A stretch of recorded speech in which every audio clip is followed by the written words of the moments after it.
Half an hour అంటే తణుకు దగ్గర ఉన్నాడు.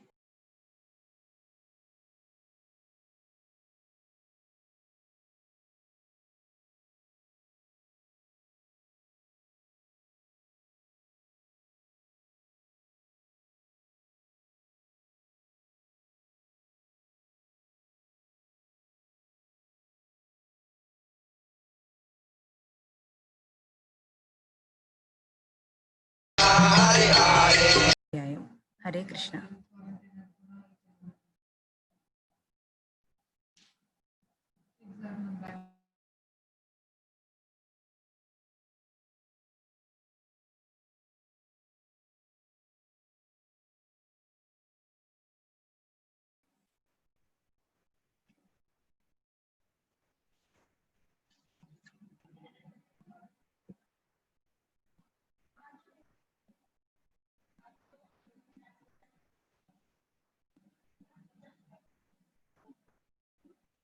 హరే కృష్ణ. నా పేరు మహాకర్ణ చైతన్య దాస్. ఈరోజు భగవద్గీత 18 రోజుల అధ్యయన ప్రోగ్రాంలో 8వ రోజు ప్రోగ్రాం హాజరైన భక్తులు వైష్ణవులందరికీ నా దండవత్ ప్రణామం. సో ఈరోజు ప్రోగ్రామ్ స్టార్ట్ చేసే ముందు మనము మంగళాచరణతో ప్రోగ్రామ్ స్టార్ట్ చేద్దాం. ఓం అజ్ఞానతిమిరంధస్య జ్ఞానాంజనశలాకయా చక్షురున్మిలితం యేన తస్మై శ్రీ గురువే నమః. శ్రీ చైతన్య మనోభీష్టం స్థాపితం యేన భూతలే స్వయం రూపా కథామహ్యం దదాతి సుపదాంతికం. వందేహం శ్రీ గురుం శ్రీయుతపద కమలం శ్రీ గురూన్ వైష్ణవాంచ శ్రీరూపం సాగ్రజాతం సహగణ రఘునాథాన్వితం తం సజీవం సాద్వైతం సావధూతం పరిజన సహితం కృష్ణ చైతన్య దేవం శ్రీ రాధా కృష్ణ పాదాన్ సహగణ లలిత శ్రీ విశాఖాన్వితాంచ. నమో ఓం విష్ణు పాదాయ కృష్ణ ప్రేష్టాయ భూతలే శ్రీమతే భక్తి వేదాంత స్వామి నిత్యనమనే.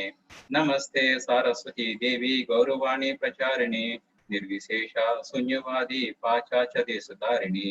హే కృష్ణ కరుణ సింధు దీనబంధు జగత్పతే గోపేశ గోపికా కాంత రాధాకాంత నమోస్తుతే.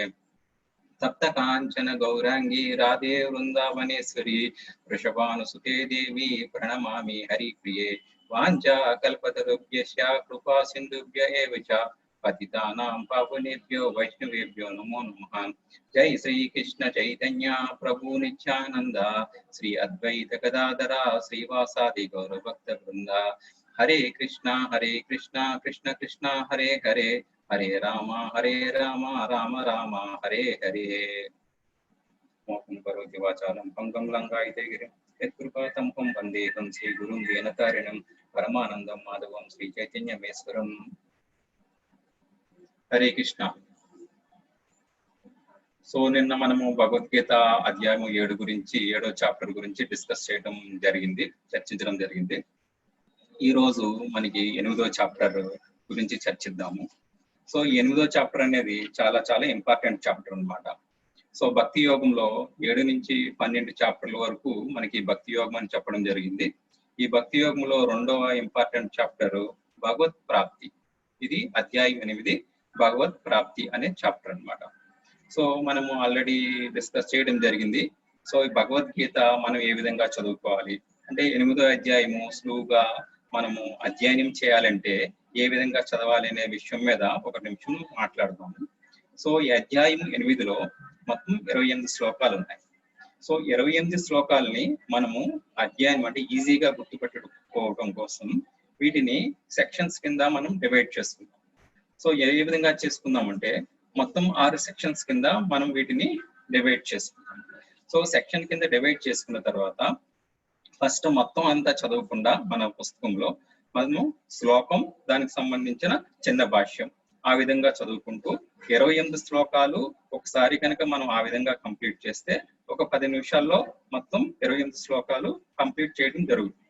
సో ఆ విధంగా చదవడం మూలంగా ఏమవుతుందంటే మనకి ఈ అధ్యాయం మీద ఒక అవగాహన అనేది రావడానికి అవకాశం ఉంటుంది. సో అలా కాకుండా మొత్తం అంతా శ్లోకము మొత్తం భాష్యం అంత తాత్పర్యం చదివారు అనుకోండి మనకి నీరసం వస్తుంది. అమ్మో ఎన్ని పేజీలు చదవాలా అని చెప్పి భయం అయితే వస్తుంది అనమాట. సో అందువల్ల ఏంటంటే మనకి ఇంట్రెస్ట్ కలగడం కోసం ఏంటంటే శ్లోకం చిన్న భాష్యం చొప్పున మనము డివైడ్ చేసుకున్న సెక్షన్స్ కి రిలేట్ చేసుకుంటూ చదివితే కనుక మీకు ఈ చాప్టర్ మీద ఉత్సాహం కలగడానికి అవకాశం ఉందన్నమాట. సో అదే విధంగా ఫస్ట్ దీన్ని ఏ విధంగా డివైడ్ చేస్తున్నామంటే మొత్తం ఫస్ట్ 1 నుంచి 4వ శ్లోకం వరకు ఒక సెక్షన్. ఈ 1 నుంచి 4వ శ్లోకం వరకు ఏంటంటే భగవంతుడిని అర్జునుడు క్వశ్చన్స్ అడుగుతాడు, డౌట్స్. తర్వాత దానికి భగవంతుడు ఆన్సర్స్ ఇస్తాడు 1 నుంచి 4వ శ్లోకం వరకు. తర్వాత సెక్షన్ లో ఏంటంటే 5 నుంచి 8వ శ్లోకం వరకు. 5 నుంచి 8వ శ్లోకం వరకు ఏంటంటే మనం మరణ సమయంలో ఏ విధంగా కృష్ణుని స్మరించాలి, దాని యొక్క ఇంపార్టెన్స్ గురించి డిస్కస్ చేయడం జరుగుతుంది. తర్వాత 9 నుంచి 13 వరకు సో కృష్ణుని స్మరించాలంటే ఏ విధంగా స్మరించాలి అనే దాని గురించి ఒక పద్ధతి, అంటే యోగ మిశ్రమ భక్తి అనే విషయం మీద 9 నుంచి 13వ శ్లోకం వరకు చర్చించడం జరుగుతుంది. యోగ మిశ్రమ భక్తి అంటే యోగ మిశ్రమ భక్తి చేయడం ద్వారా భగవంతుడిని ఏ విధంగా గుర్తు పెట్టుకొనవచ్చు అనే విషయం మీద భగవంతుడు అర్జునుడికి ఉపదేశం చేయడం జరుగుతుంది. తర్వాత 14 నుంచి 16వ శ్లోకం వరకు శుద్ధమైన భక్తియుక్త సేవ ద్వారా భగవంతుని ఏ విధంగా గుర్తు ఉంచుకోవాలి అని చెప్పి శ్రీకృష్ణ భగవానుడు అర్జునుడికి చెప్పడం జరుగుతుంది. అంటే ఇక్కడ ఫస్ట్ చూడండి, రిలేట్ చేసుకోండి. ఫస్ట్ 4 శ్లోకాస్ లో అర్జునుడు క్వశ్చన్స్ అడిగాడు, దానికి భగవంతుడు సమాధానం ఇచ్చాడు. తర్వాత భగవంతుడు చెప్పాడు ఏంటంటే మరణ సమయంలో మనము ఏ విధంగా ఉండాలి, అంటే మన యొక్క మైండ్ కాన్షియస్నెస్ చైతన్యం ఏ విధంగా ఉండాలి అని చెప్పి భగవంతుడు నెక్స్ట్ శ్లోకాల్లో చెప్పాడు. చెప్పిన తర్వాత శ్లోకాల్లో భగవంతుని ఏ విధంగా గుర్తు పెట్టుకోవాలి అనే దాని మీద 2 విధాలైన మనకి పద్ధతులు ఇచ్చాడనమాట. ఒకటి యోగ మిశ్రమ భక్తి, రెండోది భక్తియుక్త సేవ. తర్వాత శ్లోకాల్లో ఏంటంటే 17 నుంచి 22 వరకు, నెక్స్ట్ 23 నుంచి 28 శ్లోకాల వరకు భగవంతుడు 2 సెక్షన్స్ కింద మనం డివైడ్ చేసుకుంటే కనుక అందులో ఏంటంటే ఈ ఆధ్యాత్మిక జగత్ ఎలా ఉంటుంది, భౌతిక జగత్ ఎలా ఉంటుంది, ఆ రెండిటికి కంపారిజన్ అంటే పోల్చి చూడడం అనేది 17 నుంచి 23 శ్లోకం వరకు భగవంతుడు చెప్పడం జరిగింది. తర్వాత 23 నుంచి 28 వరకు భగవంతుడిని పొందాలంటే ఏం చేయాలి అంటే దానికి 2 పద్ధతులు చెప్పాడు. ఒకటి ఏంటంటే యోగా ద్వారా, తర్వాత భక్తియుక్త సేవ ద్వారా. సో ఈ విధంగా మనము చాప్టర్ ని సెక్షన్స్ కింద డివైడ్ చేసుకుంటే కనుక మనకి ఈజీగా ఈ చాప్టర్ గురించి అవగాహన జరుగుతుంది. సో ఈ రోజు ఈ చాప్టర్ అనేది చాలా చాలా ఇంపార్టెంట్. ఎందుకంటే ఇది మనకి లైఫ్ కు సంబంధించిన ఎగ్జామ్ లాంటిది, అంటే పరీక్ష లాంటిది అనమాట. సో ఈ పరీక్ష పాస్ అవ్వాలనుకోండి ఏం చేస్తారు, అందరూ కూడా విద్యార్థులు చాలా సీరియస్ గా చదవటం జరుగుతుంది, పరీక్ష ఉత్తీర్ణుడు అవడానికి ప్రయత్నం చేస్తారు. సో ఇది కూడా ఏంటంటే మన లైఫ్ కి అంటే మన జీవితానికి సంబంధించిన పరీక్షలో ఏ విధంగా ఉత్తీర్ణత పొందాలి అనే విషయం మీద భగవంతుడు అర్జునుడి ద్వారా మనకి గైడ్ లైన్స్ ఇస్తాడు. అంటే ఇది డైరెక్ట్ గా భగవంతుడు అర్జునుడికి చెప్పిన, ఇండైరెక్ట్ గా ఏంటంటే అర్జునుడి ద్వారా మన లైఫ్ అంటే ఈ సమస్త మానవాళ్ళని ఏ విధంగా ఉత్తీర్ణత పొందాలి, అంటే ఈ జీవితంలో ఉత్తీర్ణత పొందాలి అనే విషయం మీద ట్రైనింగ్ ఇస్తున్నాడు అనమాట. సో అందువల్ల మనం జాగ్రత్తగా ఈ అధ్యయనం చేసి మనము ఎగ్జామ్ పాస్ అవడానికి ట్రై చేద్దాం. సో ఇందులో ఏంటంటే ఫస్ట్ శ్లోకాలు ఏంటంటే అర్జునుడు డౌట్స్ అడిగాడు. ఫస్ట్ శ్లోకాలు ఏంటంటే కిం తద్బ్రహ్మ కిం అధ్యాత్మం కిం కర్మ పురుషోత్తమ ఆదిభూతం చ కిం ప్రోక్తమాది దైవం కిముచ్యతే. అర్జునుడు ప్రశ్నించను, ఓ దేవదేవ పురుషోత్తమ, బ్రహ్మం అంటే ఏమిటి, ఆత్మ అంటే ఏమిటి, కామ్యకర్మలు అనేవి ఏంటి, భౌతిక సృష్టి అంటే ఏమిటి, దేవతలు అనేవారెవరు, దయతో ఇది నాకు వివరింపము. ఇందులో ఏంటంటే అర్జునుడు కృష్ణుని మొత్తం 8 క్వశ్చన్స్ అడుగుతాడండి. ఫస్ట్ శ్లోక సెకండ్ శ్లోకాలో కలిపి మొత్తం అర్జునుడు 8 క్వశ్చన్స్ అడుగుతాడు. 8 క్వశ్చన్స్ లోని మొదటి 7 క్వశ్చన్స్ కి అర్జునుడు సింపుల్ గా ఆన్సర్ చేస్తాడు. తర్వాత 8వ క్వశ్చన్ కూడా డీటెయిల్ గా ఆన్సర్స్ అనేవి ఇస్తాడు. ఇందులో ఏంటంటే ఫస్ట్ క్వశ్చన్ లో బ్రహ్మం అంటే ఏంటి అని అడిగాడు ఫస్ట్ అర్జునుడు. తర్వాత ఆత్మ అంటే ఏంటి అని అడిగాడు. సో బ్రహ్మం అంటే ఏంటంటే జీవ, అంటే బ్రహ్మం అంటే మనము, పరబ్రహ్మం అంటే భగవంతుడు. నెక్స్ట్ ఆత్మ అంటే ఏంటి, ఆత్మ గురించి మనము ముందు సెకండ్ అధ్యాయంలో చర్చించడం జరిగింది. ఆత్మ యొక్క స్వభావం అనేది దాని గురించి కూడా చెప్పడం జరిగింది. నెక్స్ట్ ఏంటంటే ఇది ఎటర్నల్, అంటే చైతన్యం, మన శరీరంలో ఉన్న చైతన్య స్వరూపమే ఆత్మ. నెక్స్ట్ కామ్యకర్మలు అనేవి ఏమిటి, ఇది చాలా చాలా ఇంపార్టెంట్. కామ్య కర్మలు అంటే కర్మ అంటే మనం చేసే పనుల్నే కర్మలు అంటాం. మనం డైలీ యాక్టివిటీస్ చేస్తూ ఉంటాం, అంటే మంచి పనులు చేస్తుంటాం, చెడు పనులు చేస్తుంటాం. అంటే మంచి పనులు చేస్తే కనుక మనకి మంచి ఫలితం వస్తుంది, చెడు పనులు చేస్తే మనకి చెడ్డ ఫలితం వస్తుంది. అంటే ఈ కర్మలు అనేవి ఏంటంటే చాలా జాగ్రత్తగా చేయాలి. ఈ కర్మ అంటే ఏంటంటే మన యొక్క కాన్షియస్నెస్ బట్టి మన యొక్క పనులు చేస్తూ ఉంటాం. అంటే మనము గుణాలకి లోబడి ఉండి ఈ భౌతిక జగత్తులో ఉంటామని చెప్పి నిన్నటి అధ్యాయంలో చర్చించడం జరిగింది. ఆ గుణాలంటే త్రిగుణాలు: సత్వగుణం, తమో గుణం, రజోగుణం. ఆ గుణాల ప్రభావంతో మన యొక్క కర్మల యొక్క గుణాల యొక్క ఇన్ఫ్లుయెన్స్ మన కర్మల మీద ఉంటుంది. సో ఆ గుణాల ప్రభావంతో ఏంటి, మనం కర్మలు చేస్తాం. సో మనము సత్వగుణంలో ఉన్నాం అనుకోండి, మన యొక్క కర్మలు అనేవి ఏంటంటే సాత్వికంగా, అంటే కొయస్ యాక్టివిటీస్, అంటే పుణ్యకర్మలు చేస్తూ ఉంటాం. అలా కాకుండా రజోగుణం, తమో గుణంలో ఉన్నాం అనుకోండి, స్వార్థపూరితమైన కర్మలు చేస్తాం. సో స్వార్థపూరితమైన కర్మలు చేస్తే ఏంటి, పుణ్యకర్మలు చేస్తే ఏంటి, దాని ఫలితం ఏంటి అనే దానికి ఇప్పుడు గురించి మనం చర్చిద్దాం. సో మనం పుణ్యకర్మలు చేస్తాం అనుకోండి, మనకి పుణ్యం వస్తుంది. సో పుణ్యం వస్తే ఆ పుణ్యం అనుభవించడానికి మరలా ఈ భౌతిక జగత్తుకి రావాలి. అదేవిధంగా స్వార్థపూర్వకమైన కర్మలు చేస్తాం అనుకోండి, మనకి పాపం వస్తుంది. ఆ పాపం అనుభవించడానికి మరలా ఆ పాపాన్ని, ఆ యొక్క కర్మల యొక్క ప్రభావం బట్టి మనము ఇంకొక జన్మ తీసుకోవాల్సి ఉంటుంది. సో ఏ టైప్ ఆఫ్ జన్మ ఎలా వస్తుంది అనే దాని గురించి ఏంటంటే, మన యొక్క కోరికలు బట్టి మనకి తర్వాత జన్మ అనేది భగవంతుడు ఇవ్వడం జరుగుతుంది. అంటే మన కోరిక, మన యొక్క యాక్టివిటీస్, అంటే మనం చేసే పనులు ఈ జీవితంలో. మనకి జనరల్ గా పడుకోవడం అంటే చాలా ఇష్టం అనుకోండి, జనరల్ గా పడుకోవడం అంటే ఇష్టమే. జనరల్ గా మనిషికి ఎంత టైం నిద్ర కావాలి? 7 hours 8 hours వరకు నిద్ర సరిపోతుంది. కానీ కొంతమంది ఏం చేస్తారు, రాత్రి అంతా పడుకుంటారు, మధ్యాహ్నం పడుకుంటారు, రోజు మొత్తం మీద 12 గంటల నుంచి 15 గంటల సేపు నిద్రపోతూనే ఉంటారు. అంటే వాళ్ళకి ఏంటంటే నిద్రపోవడం అంటే చాలా ఇష్టం. సో వాళ్ళకి నెక్స్ట్ ఏ జన్మిస్తాడంటే భగవంతుడు, మంచు ప్రాంతాల్లో, అంటే అంటార్కిటా, ఆర్కిటికా ప్రాంతాల్లో ఎలుగుబంట్లు ఉంటాయి, పోలార్ బేర్స్. అవి ఏం చేస్తాయి, 6 నెలల పాటు కంటిన్యూస్ గా నిద్రపోతాయి, తర్వాత 6 నెలల పాటు మెలకుగా ఉంటాయి. అంటే మనకి నెక్స్ట్ ఆ టైప్ ఆఫ్ జన్మ అనేది భగవంతుడు అవార్డ్ చేస్తాడు. సో కొంతమందికి మీట్ ఈటింగ్, అంటే మాంసం అంటే ఇష్టం, నాన్ వెజ్ తినాలంటే చాలా ఇష్టం.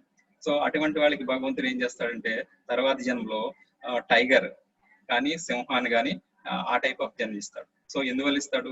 టైగర్ అనుకోండి, అది మాంసం తింటుంది, రక్తం తాగుతుంది. సో ఈ జన్మలో ఏంటంటే మనం యాక్చువల్ గా మనిషి జన్మలో వెజిటేరియన్ తినాలి, మాంసం అనేది మనుషులకి నిషిద్ధం.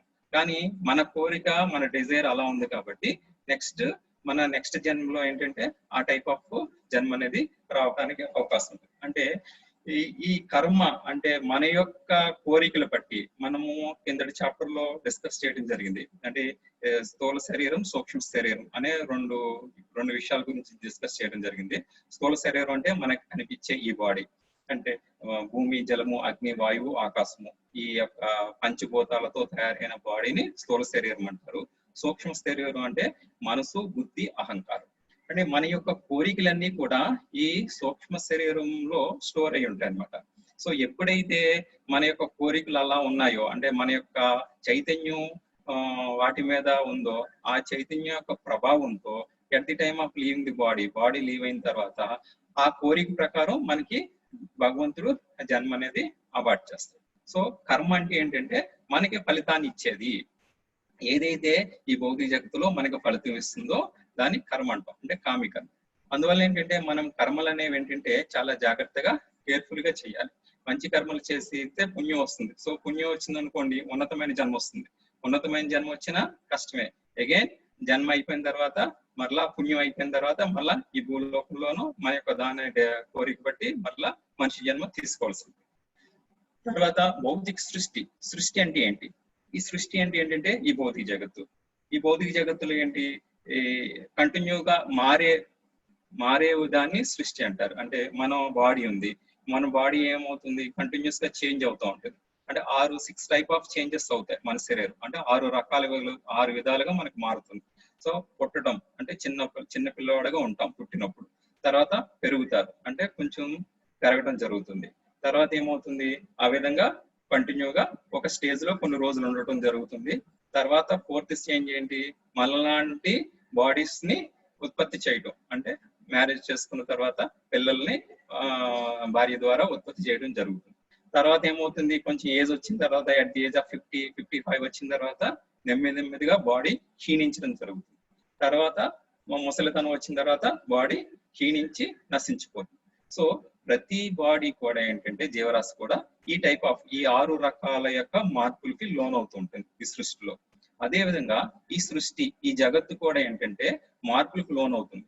అంటే ఈ జగత్తు అయిపోయిన తర్వాత ఈ సృష్టి ఇదంతా జరిగిన తర్వాత కొన్ని రోజుల తర్వాత ఏమవుతుందంటే లయం చెందుతుంది.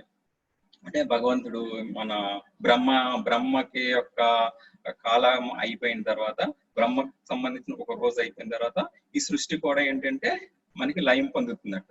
తర్వాత మరలా అగైన్ బ్రహ్మ యొక్క నెక్స్ట్ డే అప్పుడు సృష్టి మరలా ప్రారంభం జరుగుతుంది. సో సృష్టి అనేది ఏంటంటే కంటిన్యూస్ గా చేంజ్ అయ్యేదాన్నే సృష్టి అంటారు. నెక్స్ట్ దేవతలు అంటే ఏంటి? దేవతలు అంటే అందరికన్నా ఉత్తమ జీవులు అంటే అని చెప్పడం జరిగింది. నెక్స్ట్ సెకండ్ దాంట్లో చూస్తే కనుక ఆది యజ్ఞ కథంకో అత్ర దేహే అస్మినో మధుసూదన ప్రయాణ కాలేచ కథం యజ్ఞో సి నీతాత్మవి.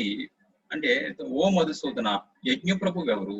అతడు ఏ విధంగా దేహమునందు వసించి ఉండును, భక్తి యోగమునందు నిలిచిన వారు మరణ సమయంలో నిన్నెట్టు ఎరుగుజారగలరు. అంటే భగవంతుని ఇక్కడ మధుసూదనాన్ని సంబోధించాడు అర్జునుడు.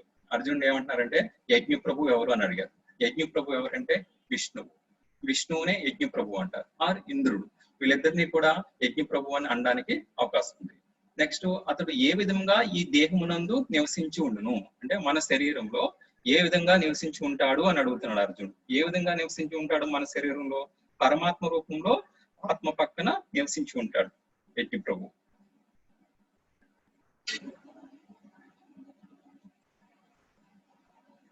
సో ఇదేంటంటే 7th చాప్టర్ లో ఏంటంటే last ending 29th and 30 shlokas లో దానికి అడిగిన దానికి కంటిన్యూషన్ అనమాట అండి ఈ 8th చాప్టర్ లో ఈ పదాలకి. అర్జునుడు అడిగిన క్వశ్చన్స్ కి ప్రశ్నలు, దానికి సమాధానాలు ఈ టేబుల్లో చూడండి. బ్రహ్మం అంటే మనము, ఆత్మ. దానికి సమాధానం ఏంటి? జీవాత్మ, ఆత్మ నాశనం అనేది చెందదు. ఆత్మ అనేది కంటిన్యూగా నశింపజాలనిది అని చెప్పి మనం 2nd చాప్టర్ లో డిస్కస్ చేయడం జరిగింది. నెక్స్ట్ కర్మల గురించి మాట్లాడటం జరిగింది. ఆది బోధం, ఆది దైవం, యజ్ఞభోక్త, ఇవన్నీ కూడా జరిగింది 7 వరకు. తర్వాత 8వ క్వశ్చన్ ఏంటంటే మరణ సమయమున కృష్ణుని స్మరించడం ఎట్లు? ఇది అడిగాడు భగవంతుని. మరణ సమయమున అంటే నేను చనిపోయేటప్పుడు కృష్ణుని స్మరించే విధంగా ఏ విధంగా చేయాలి అంటే, మనము మరణ సమయంలో స్మరించాలనుకోండి, చేయాలంటే మనకి ప్రాక్టీస్ ఉండాలి. మనము కంటిన్యూస్ గా జీవితాంతం ఏదైతే పనిచేస్తామో అదే ఆటోమేటిక్ గా మరణ సమయంలో చేయగలుగుతాం. అంటే ప్రాక్టీస్ మేక్స్ మెన్ పర్ఫెక్ట్ అంటారు. ఏదైతే మనం సాధన చేస్తామో దాన్ని మనము చేయగలం. సో ఏదైతే సాధన చేయడం అంటే ఏంటంటే, మనము జనరల్ గా రోడ్డు మీద వెళ్తున్నాం అనుకోండి, మనకి సడన్ గా ముళ్ళు అన్న గుచ్చుకుంది అనుకోండి, ఏమంటాము? మనకి అబ్బా అంటాం, లేదంటే అమ్మ అంటాం.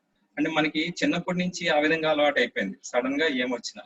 కానీ మన యొక్క కాన్షియస్నెస్ ఎలా ఉండాలంటే, సడన్ గా మనకి ఏం జరిగినా సరే కృష్ణ అనే విధంగా మన కాన్షియస్నెస్ అనేది డెవలప్ చేసుకోవాలి. అంటే మన చైతన్యం అనేది ఆ విధంగా కనుక మనం ప్రాక్టీస్ చేసుకుంటే మరణ సమయంలో మనకి తెలియకుండానే కృష్ణ అని అనగలిగితే కనుక మన యొక్క ఎగ్జామ్, మన యొక్క పరీక్ష, మనకు పెట్టిన భగవంతుడు మనకు పెట్టిన పరీక్ష సక్సెస్ అయినట్టు అన్నమాట. తర్వాత భగవాన్ వాచ అక్షరం బ్రహ్మ పరమం స్వభావో ఆధ్యాత్మం ఉచ్యతే బోధభావోద్భవ కరో విసర్గ కర్మ సంజ్ఞత. శ్రీకృష్ణ భగవానుడు పలిక నాశన రహితము దివ్యమును బ్రహ్మమనియు మరియు అతని నిత్య స్వభావమే ఆధ్యాత్మమనియు చెప్పబడము. జీవుల దేహోత్సవమునకు సంబంధించిన కార్యమే కర్మము. అంటే మనం చేసే యాక్టివిటీస్ నే కర్మం అని చెప్పి భగవంతుడు 3వ శ్లోకంలో చెప్పడం జరిగింది అన్నమాట. సో ఇక్కడ జీవుల యొక్క 6 రకాలైన మార్పులు జరుగుతాయని చెప్పడం జరిగింది కదా, దానికి సంబంధించిన స్లైడ్ చూడండి. సో ఫస్ట్ స్లైడ్ లో కింద ఏంటంటే జీవుడు అనేవాడు జీవించడం జరిగింది, తర్వాత నెమ్మదిగా గ్రోత్ అవడం జరిగింది, అలా పెద్దగా జరగడం జరిగింది. మధ్యలో ఏంటంటే అలా కొంతకాలం పాటు ఆ విధంగా స్టేబుల్ గా ఉంటారు. తర్వాత పిల్లలను ఉత్పత్తి చేయడం, తర్వాత వృద్ధాప్యం రావటం, క్రమంగా నశించడం జరుగుతుంది. ఇవన్నీ కూడా ఏంటంటే ప్రతి జీవులోని జరిగే 6 రకాలైన మార్పులు అన్నమాట. నెక్స్ట్ ఈ కోరికలు అన్నమాట. మన యొక్క కర్మలు బట్టి మనము మన యొక్క కోరిక బట్టి భగవంతుడు మనకి బాడీ అనేది ఇవ్వడం జరుగుతుంది. సో ఇక్కడ కనుక చూస్తే కనుక మధ్యలో ఒక ఆయన మొత్తం తినేస్తున్నాడు, ఇష్టం వచ్చినట్టు మాంసం తింటున్నారు, మద్యం తాగుతున్నారు. సో అవి అనేవి మాంసం, మద్యం అనేది ఏంటంటే శాస్త్రాల్లో ఏంటంటే నిషిద్ధ పదార్థాలు, అంటే తినకూడని పదార్థాలు అతను తింటున్నాడు. అంటే అతనికి కోరిక ఎటువంటి కోరిక ఉంది, ఏది మంచిది, ఏది తినాలి, ఏది తినకూడదు అనే విచక్షణ అనేది అతనికి లేదు. విచక్షణ లేకుండా జపాచాపల్యంతో అతనికి నచ్చిన విధంగా అంటే నిషిద్ధ పదార్థాలు తింటున్నాడు. కాబట్టి నెక్స్ట్ జన్మలో ఏంటంటే అతనికి భగవంతుడు పంది జన్మ అనేది ఇవ్వటం జరుగుతుంది. సో పంది ఏం చేస్తుంది, అది తినకూడని పదార్థాలు మలం అది కూడా ఎంతో ప్రీతిగా తినేస్తుంది, కానీ అది తినకూడదు. కానీ పందికి అనేది అది దానికి చాలా ఇష్టమైన పదార్థం. ఎందువల్ల ముందు జన్మలో ఆయన నిషిద్ధ పదార్థాలని ఎంతో ప్రీతిపూర్వకంగా తిన్నాడు కాబట్టి తర్వాత జన్మలో భగవంతుడు ఆయనకి పంది జన్మ అనేది ఇవ్వటం జరుగుతుంది. తర్వాత కింద చూసారు అనుకోండి, కింద స్లైడ్ లో ఏంటంటే స్త్రీ పురుషులు ఇంటిమేట్ గా రిలేషన్స్ తో ఉన్నారు, అంటే ఇది అక్రమ సంబంధం టైప్ లో అనుకోండి. తర్వాత భగవంతుడు నెక్స్ట్ జన్మ ఏమిస్తారంటే కుక్క జన్మిస్తారు. కుక్క కూడా ఏంటంటే విచక్షణ అనేది ఉండదు అనమాట.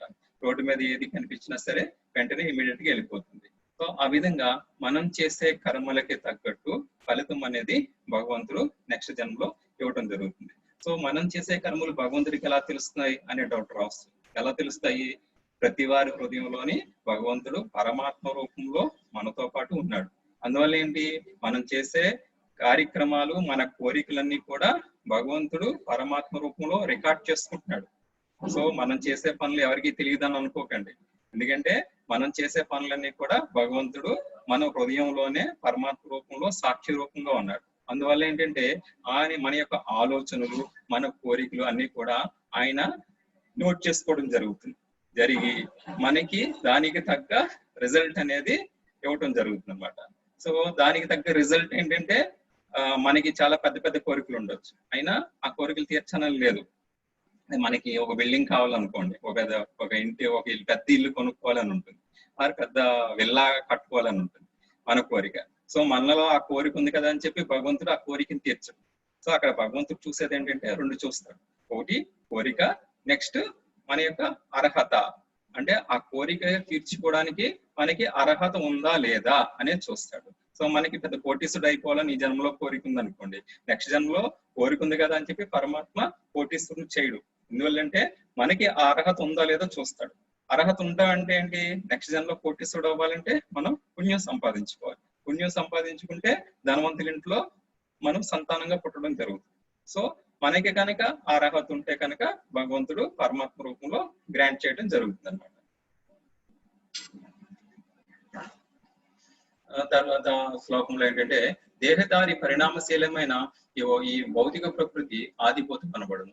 సూర్య దేవతలు వంటి సూర్యచంద్రులు వంటి సర్వదేవతలను కూడి ఉండి విశ్వరూపమే ఆది దైవం అనబడును. సో దేహదారుల హృదయంలో పరమాత్మ రూపంలో నిలిచి ఉండి దేవదేవుడే ఆది యజ్ఞుడు అనబడును. అంటే మన హృదయంలో నిలిచే భగవంతుడే యజ్ఞ ప్రభు, అంటే పరమాత్మ అన్నమాట. ఇక్కడ ఈ బొమ్మలో కనుక చూస్తే మీకు గొంగళి పురుగు ఏమవుతుంది, సీతాకోక చిలుక అవుతుంది. అంటే గొంగళి పురుగు యొక్క ఇంటెన్షన్ ఏంటంటే సీతాకోక చిలుక అవ్వాలి అని చెప్పి దాని మనసులో ఉంటుంది అనమాట. అలా కంటిన్యూగా మెడిటేట్ చేస్తుంది. మెడిటేట్ చేయడం మూలంగా దానికి ఆ రూపం అనేది దక్కడం జరుగుతుంది అనమాట. తర్వాత నాలుగో శ్లోకం నుంచి 5వ శ్లోకం నుంచి 8వ శ్లోకం వరకు చాలా ఇంపార్టెంట్. ఇందులో ఏంటంటే remembering Krishna at the time of death, అంటే మరణ సమయంలో కృష్ణుని గుర్తించుకోవడం. సో దీని గురించి మనం కొంచెం డీటెయిల్ గా డిస్కస్ చేద్దాము. సో మనము ఎగ్జామ్ ఉందనుకోండి, మనం అన్ని కూడా ఎగ్జామ్ రాయటం జరిగింది, పరీక్షలు రాయటం జరిగింది. సో పరీక్షలు రాసినప్పుడు ఏంటి షెడ్యూల్, అంటే అది మనకి లైఫ్ సెటిల్ అయ్యే ఎగ్జామ్ అనుకోండి, మనం చాలా టెన్షన్ గా ఉంటుంది. ఏంటి ఎగ్జామ్ లో క్వశ్చన్స్ ఏమి ఇస్తారు, దాని యొక్క రిజల్ట్ ఏమవుతుందో అని చెప్పి టెన్షన్ గా ఉంటుంది. సో ఈ ఎగ్జామ్ లో ఏంటంటే మనకి డేట్ అనేది తెలుసు, ఎగ్జామ్ ఎప్పుడు అనేది తెలుసు, కానీ మనకి తెలియంది ఏంటి, ఎగ్జామ్ లో ఏ క్వశ్చన్స్ ఇస్తారు, దానికి ఆన్సర్స్ ఏంటి అనే విషయం మనకి తెలియదు. ఎవరైతే బాగా ప్రిపేర్ అయ్యి రాస్తారో వాళ్ళు ఎగ్జామ్ పాస్ అవుతారు, రాయని వాళ్ళు ఎగ్జామ్ ఫెయిల్ అవుతారు. ఇది మనం ఫేస్ చేసే భౌతికమైన ఎగ్జామ్. కానీ భగవంతుడు కూడా ఏంటంటే మనందరికీ ఒక ఎగ్జామ్ పెడతాడు. అందరూ రాయాల్సిందే ఆ ఎగ్జామ్. ఆ ఎగ్జామ్ ఏంటంటే మరణం, మృత్యు అన్నమాట. సో మరణం అనేది ఎగ్జామ్ అని ఎందుకు అన్నామంటే, మరణం అనేది ఎగ్జామ్ అని చెప్పి చాలా మందికి తెలియదు. సో కానీ భగవంతుడి దయ వల్ల ఏంటంటే మనకి మరణం అనేది ఎగ్జామ్ అని చెప్పి మనం తెలుసుకోవడం జరిగింది. మరణం అనేది ఎగ్జామ్ ఎందుకంటే ఆ మరణం కనుక ఎగ్జామ్ ని కరెక్ట్ గా ఫేస్ చేస్తే, అంటే ఆ పరీక్ష కనుక మనం సక్సెస్ఫుల్ గా ఫేస్ చేస్తే తర్వాత జన్మ అనేది భగవంతుడి దగ్గరికి వెళ్ళడానికి అవకాశం ఉంది. సో ఈ ఎగ్జామ్ కి, మనం రాసే ఎగ్జామ్ కి స్పెషాలిటీ ఉంది. ఈ భగవంతుడు పెట్టే ఎగ్జామ్ లో ఏంటంటే క్వశ్చన్ తెలుసు, ఆన్సర్ తెలుసు. ఓకే, మీకు అర్థమైంది కదా. ఆ ఎగ్జామ్ లో ఏ టైప్ ఆఫ్ ప్రశ్న ఇస్తారో అనేది తెలుసు, తర్వాత దానికి సంబంధించిన ఆన్సర్ తెలుసు. కానీ ఎగ్జామ్ యొక్క డేట్ తెలియదు. ఎగ్జామ్ యొక్క డేట్ అంటే మన మరణం ఎప్పుడో మనకి తెలియదు, కానీ ఎగ్జామ్ లో ఏ క్వశ్చన్ ఇస్తారు దానికి ఆన్సర్ ఏంటనేది తెలుసు. సో క్వశ్చన్ అండ్ ఆన్సర్స్ తెలిసిపోయినాయి అనుకోండి, సో మనకి మామూలుగా జరిగే ఎగ్జామ్ లో క్వశ్చన్ అండ్ ఆన్సర్స్ తెలిసిపోతే ఏం చేస్తాం, చాలా ఆనందపడిపోతారు స్టూడెంట్స్. ఆనందపడిపోయి వెంటనే ఎగ్జామ్ కి ఫుల్ గా ప్రిపేర్ అయిపోయి రాస్తారు. కానీ భగవంతుడు చూడండి ఎంత కరుణామయుడు. ఆయన ఏంటంటే శాస్త్రం ద్వారా ముందే చెప్పేస్తాడు, ఎగ్జామ్ లో నేను ఏ క్వశ్చన్ ఇస్తాను దానికి మీరేం ఆన్సర్ రాయాలి అని చెప్పి ఎగ్జామ్ లీక్ చేసేసాడు పేపర్. కానీ ఏం చేశాడు, కానీ డేట్ చెప్పలేదు. ఎగ్జామ్ ఎప్పుడు రాయాలి అంటే ఎప్పుడో ఇప్పుడు సడన్ గా పెట్టేస్తాడు ఎగ్జామ్ భగవంతుడు. ఆ ఎగ్జామ్ అనేది ఫేస్ చేయగలగాలి. ఫేస్ చేస్తే కనుక మనం పాస్ అయిపోవచ్చు. సో భగవంతుడు చూడండి ఎంత కరుణామయుడు. సో ఆ ఎగ్జామ్ లో క్వశ్చన్స్ అనేవి ఏంటంటే భగవంతుడు ఇప్పుడు చెప్తున్నాడు అనమాట. సో ఇది అందరికీ తెలియదు. ఎవరికి తెలిసింది, మన యొక్క భగవంతుడి కృప వల్ల, ఆచార్యుల శీల కృప వల్ల ఈ భగవద్గీత మనం ఈ చాప్టర్ అధ్యయనం చేయడం మూలంగా భగవంతుడు మరణ పరీక్షలో ఏ క్వశ్చన్స్ అడుగుతాడు, దాన్ని ఆన్సర్ ఏమి రాయాలి అనే విషయం మనకి భగవంతుడి కృప మూలంగా మనకి తెలియటం జరిగింది. కాబట్టి ఇప్పుడు మన బాధ్యత ఏంటంటే ఆ ఎగ్జామ్ కి సంబంధించిన ప్రశ్నల్ని, జవాబుల్ని మనము ప్రాక్టీస్ చేయాలి. ప్రాక్టీస్ చేసి జీవితాంతంలో ఎగ్జామ్ సడన్ గా పెట్టాడు అనుకోండి భగవంతుడు, ఇమీడియట్ గా మనకి దానికి ఆన్సర్ రాసేస్తాం అనుకోండి, మనం ఈ పరీక్షలో పాస్ అయిపోవడానికి అవకాశం ఉంటుంది. చాలా ఈజీ కదండి, ఎందుకంటే పర్సనల్ ముందు తెలిసిపోతున్నాయి. సో ఆ ప్రశ్న ఏంటంటే ఈ శ్లోకంలో, అంతకాలేచ మామేవ స్మరణ్ యుక్త కలేవరం యా ప్రయాతి సమద్భావం నాస్యత్ర సంశయ అని చెప్పి అంటున్నారు. అంటే అంత్యకాలంలో కూడా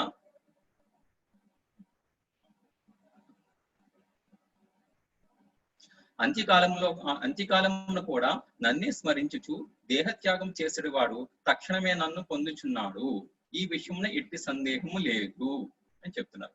అంటే దీనికి క్వశ్చన్ ఏంటంటే, at the time of the leaving body, మన శరీరం వదిలేటప్పుడు, అంటే మనం చనిపోయేటప్పుడు కనుక భగవంతుని కనుక స్మరిస్తే మనము కంపల్సరీ ఖచ్చితంగా భగవద్ధామానికి చేరుకునే అవకాశం ఉంది. ఇది భగవంతుడు ఇచ్చిన సొల్యూషన్ అన్నమాట. అంటే మనము మరణం at the time of death అన్నప్పుడు క్వశ్చన్ ఏంటి, ఎవరిని స్మరించాలి? భగవంతుడు ఇచ్చిన క్వశ్చన్, ఎవరిని స్మరించాలి? నన్నే స్మరించు అంటే భగవంతుడినే స్మరించు అని చెప్పి దానికి ఆన్సర్ అన్నమాట. సో భగవంతుడినే స్మరించాలి, చేస్తే దానికి రిజల్ట్ ఏంటి, సక్సెస్. ఆ సక్సెస్ ఏంటి, భగవద్ధామం చేరుకో. క్వశ్చన్ అండ్ ఆన్సర్ మనకు తెలిసిపోయింది. సో ఇప్పుడు మన యొక్క రూల్ ఏంటి, భగవంతుని స్మరించే విధంగా మనం ప్రాక్టీస్ చేయాలి, అంటే సాధన చేయాలి. సాధన చేస్తే ఏమవుతుంది, మనం ఎగ్జామ్ పాస్ అవడానికి ఛాన్స్ ఉంది. సో అంత్యకాలంలో భగవంతుని స్మరించాలంటే మనం ఏం చేయాలి అంటే, సడన్ గా అప్పటికప్పుడు ఎగ్జామ్ ఆన్సర్ రాయాలనుకోండి, at the time of death మన యొక్క కాన్షియస్నెస్ చాలా చైతన్యం ఎలా ఉంటుందంటే చాలా గందరగోళంగా ఉంటుంది. అంటే భగవంతుని స్మరించగలమో లేదో. At the time of death ఎలా ఉంటుందంటే మన యొక్క గొంతు నిండా కఫం నిండిపోయి నోటి నుంచి గురక రావచ్చు, ఆరు మన స్పృహలో లేకపోవచ్చు, వెంటిలేటర్ మీద ఉండొచ్చు. అంటే మన యొక్క మనస్సు యొక్క పొజిషన్ ఎలా ఉంటుందంటే, వీళ్ళందరినీ నేను వదిలేసి వెళ్ళిపోవాలా, నా కుటుంబ సభ్యులు బంధాలన్నీ తెంచుకుని వెళ్ళిపోవాలా అనే భయం అనేది మనసులో ఉంటుందండి. ఎందుకంటే 20-30 సంవత్సరాలు, 50 సంవత్సరాలు, 160 సంవత్సరాల నుంచి మన యొక్క కుటుంబ సభ్యులతో అటాచ్మెంట్ ఉండి సడన్ గా వాళ్ళందరినీ వదిలేసి వెళ్ళిపోవాలనుకోండి, ఆ ఊహ, ఆ ఆలోచనే మనం భరించలేం అనమాట. సో మన యొక్క జీవిత కాలంలో మన యొక్క ఏం చేయాలంటే దానికి తగిన విధంగా మన యొక్క కాన్షియస్నెస్ అంటే మన చైతన్యాన్ని ప్రిపేర్ చేసుకోవాలి. అంటే నేను ఏ టైం అయినా నాకు మరణం ఏ టైంలో ఉన్నా రావచ్చు, వచ్చినప్పుడు నేను నా చైతన్యం ఎలా ఉండాలి అంటే కుటుంబ బంధాల పట్ల ఆపేక్ష లేకుండా భగవంతుని స్మరించాలి. భగవంతుని స్మరించాలంటే భగవంతుడికి సంబంధించిన జ్ఞానం తెలుసుకోవాలి. అంటే నాకు మృత్యు అంటే భయం లేదు, మృత్యు అంటే భయం లేదంటే నేను ఆత్మస్వరూపుణ్ణి అని ఆత్మకు సంబంధించిన జ్ఞానం నేను కనుక భగవంతుని కనుక స్మరిస్తే నాకు ఈ దుఃఖాలు అనేవి ఉండవు, ఈ లోకం నుంచి శాశ్వతంగా భగవద్ధామానికి వెళుతాను అనే నాలెడ్జ్ కనుక మనం సంపాదించుకున్నాం అనుకోండి, ఖచ్చితంగా మనకి చావు అంటే భయం ఉండదు. డెత్ టైంలో మనము భగవంతుని స్మరించడానికి అవకాశం ఉంది. సో ఆ విధంగా చేయడానికి అంటే this is the art of living. Art of living కాదు, art of living this material world. అంటే ఈ భౌతిక జగత్తు నుంచి మనం ఏ విధంగా బయటపడాలి అని చెప్పడం కోసమే మన ఇస్కాన్ సంస్థాపకాచార్యులు ప్రభుపాదుల వారు ఏంటంటే ఒక క్రమం పద్ధతి ద్వారా ఈ సాధనా కార్యక్రమాన్ని మనకి ఇచ్చారు. ఈ క్రమ పద్ధతి ఏంటంటే మనము భగవంతుని స్మరించాలి. భగవంతుని స్మరించాలంటే ఆయన నామాన్ని మనం జపించాలి. అంటే భగవంతుడికి ఆయన నామానికి తేడా లేదు కాబట్టి మనము కనుక రోజువారీ కార్యక్రమాల్లో ఆయన నామాన్ని కనుక స్మరిస్తే మనకి అంత్యకాలంలో భగవంతుని స్మరించే అవకాశం అనేది వస్తుంది. సో ఇక్కడ పక్కన స్లైడ్ లో కనుక చూస్తే భీష్మ పితామహుడు ఈ కురుక్షేత్ర రణరంగంలో ఏంటంటే అంపసాయి మీద పడుకుని ఉన్నారు. సో ఆయన ఏంటంటే ఆయనకి ఇచ్చామృత్యు అంటే ఎప్పుడు కావాలంటే అప్పుడు మరణించే వరం ఉంది. ఆయన భగవంతుడిని చూస్తూ శరీరం వదిలిపెట్టాలని చెప్పి ఆయన కోరిక అనమాట. అందువల్ల ఏంటంటే యుద్ధ రంగంలో ఆయన దేహం వదిలిపెట్టకుండా భగవంతుడిని చూస్తూ వదిలిపెట్టడం కోసం ఆయన వెయిట్ చేస్తారనమాట.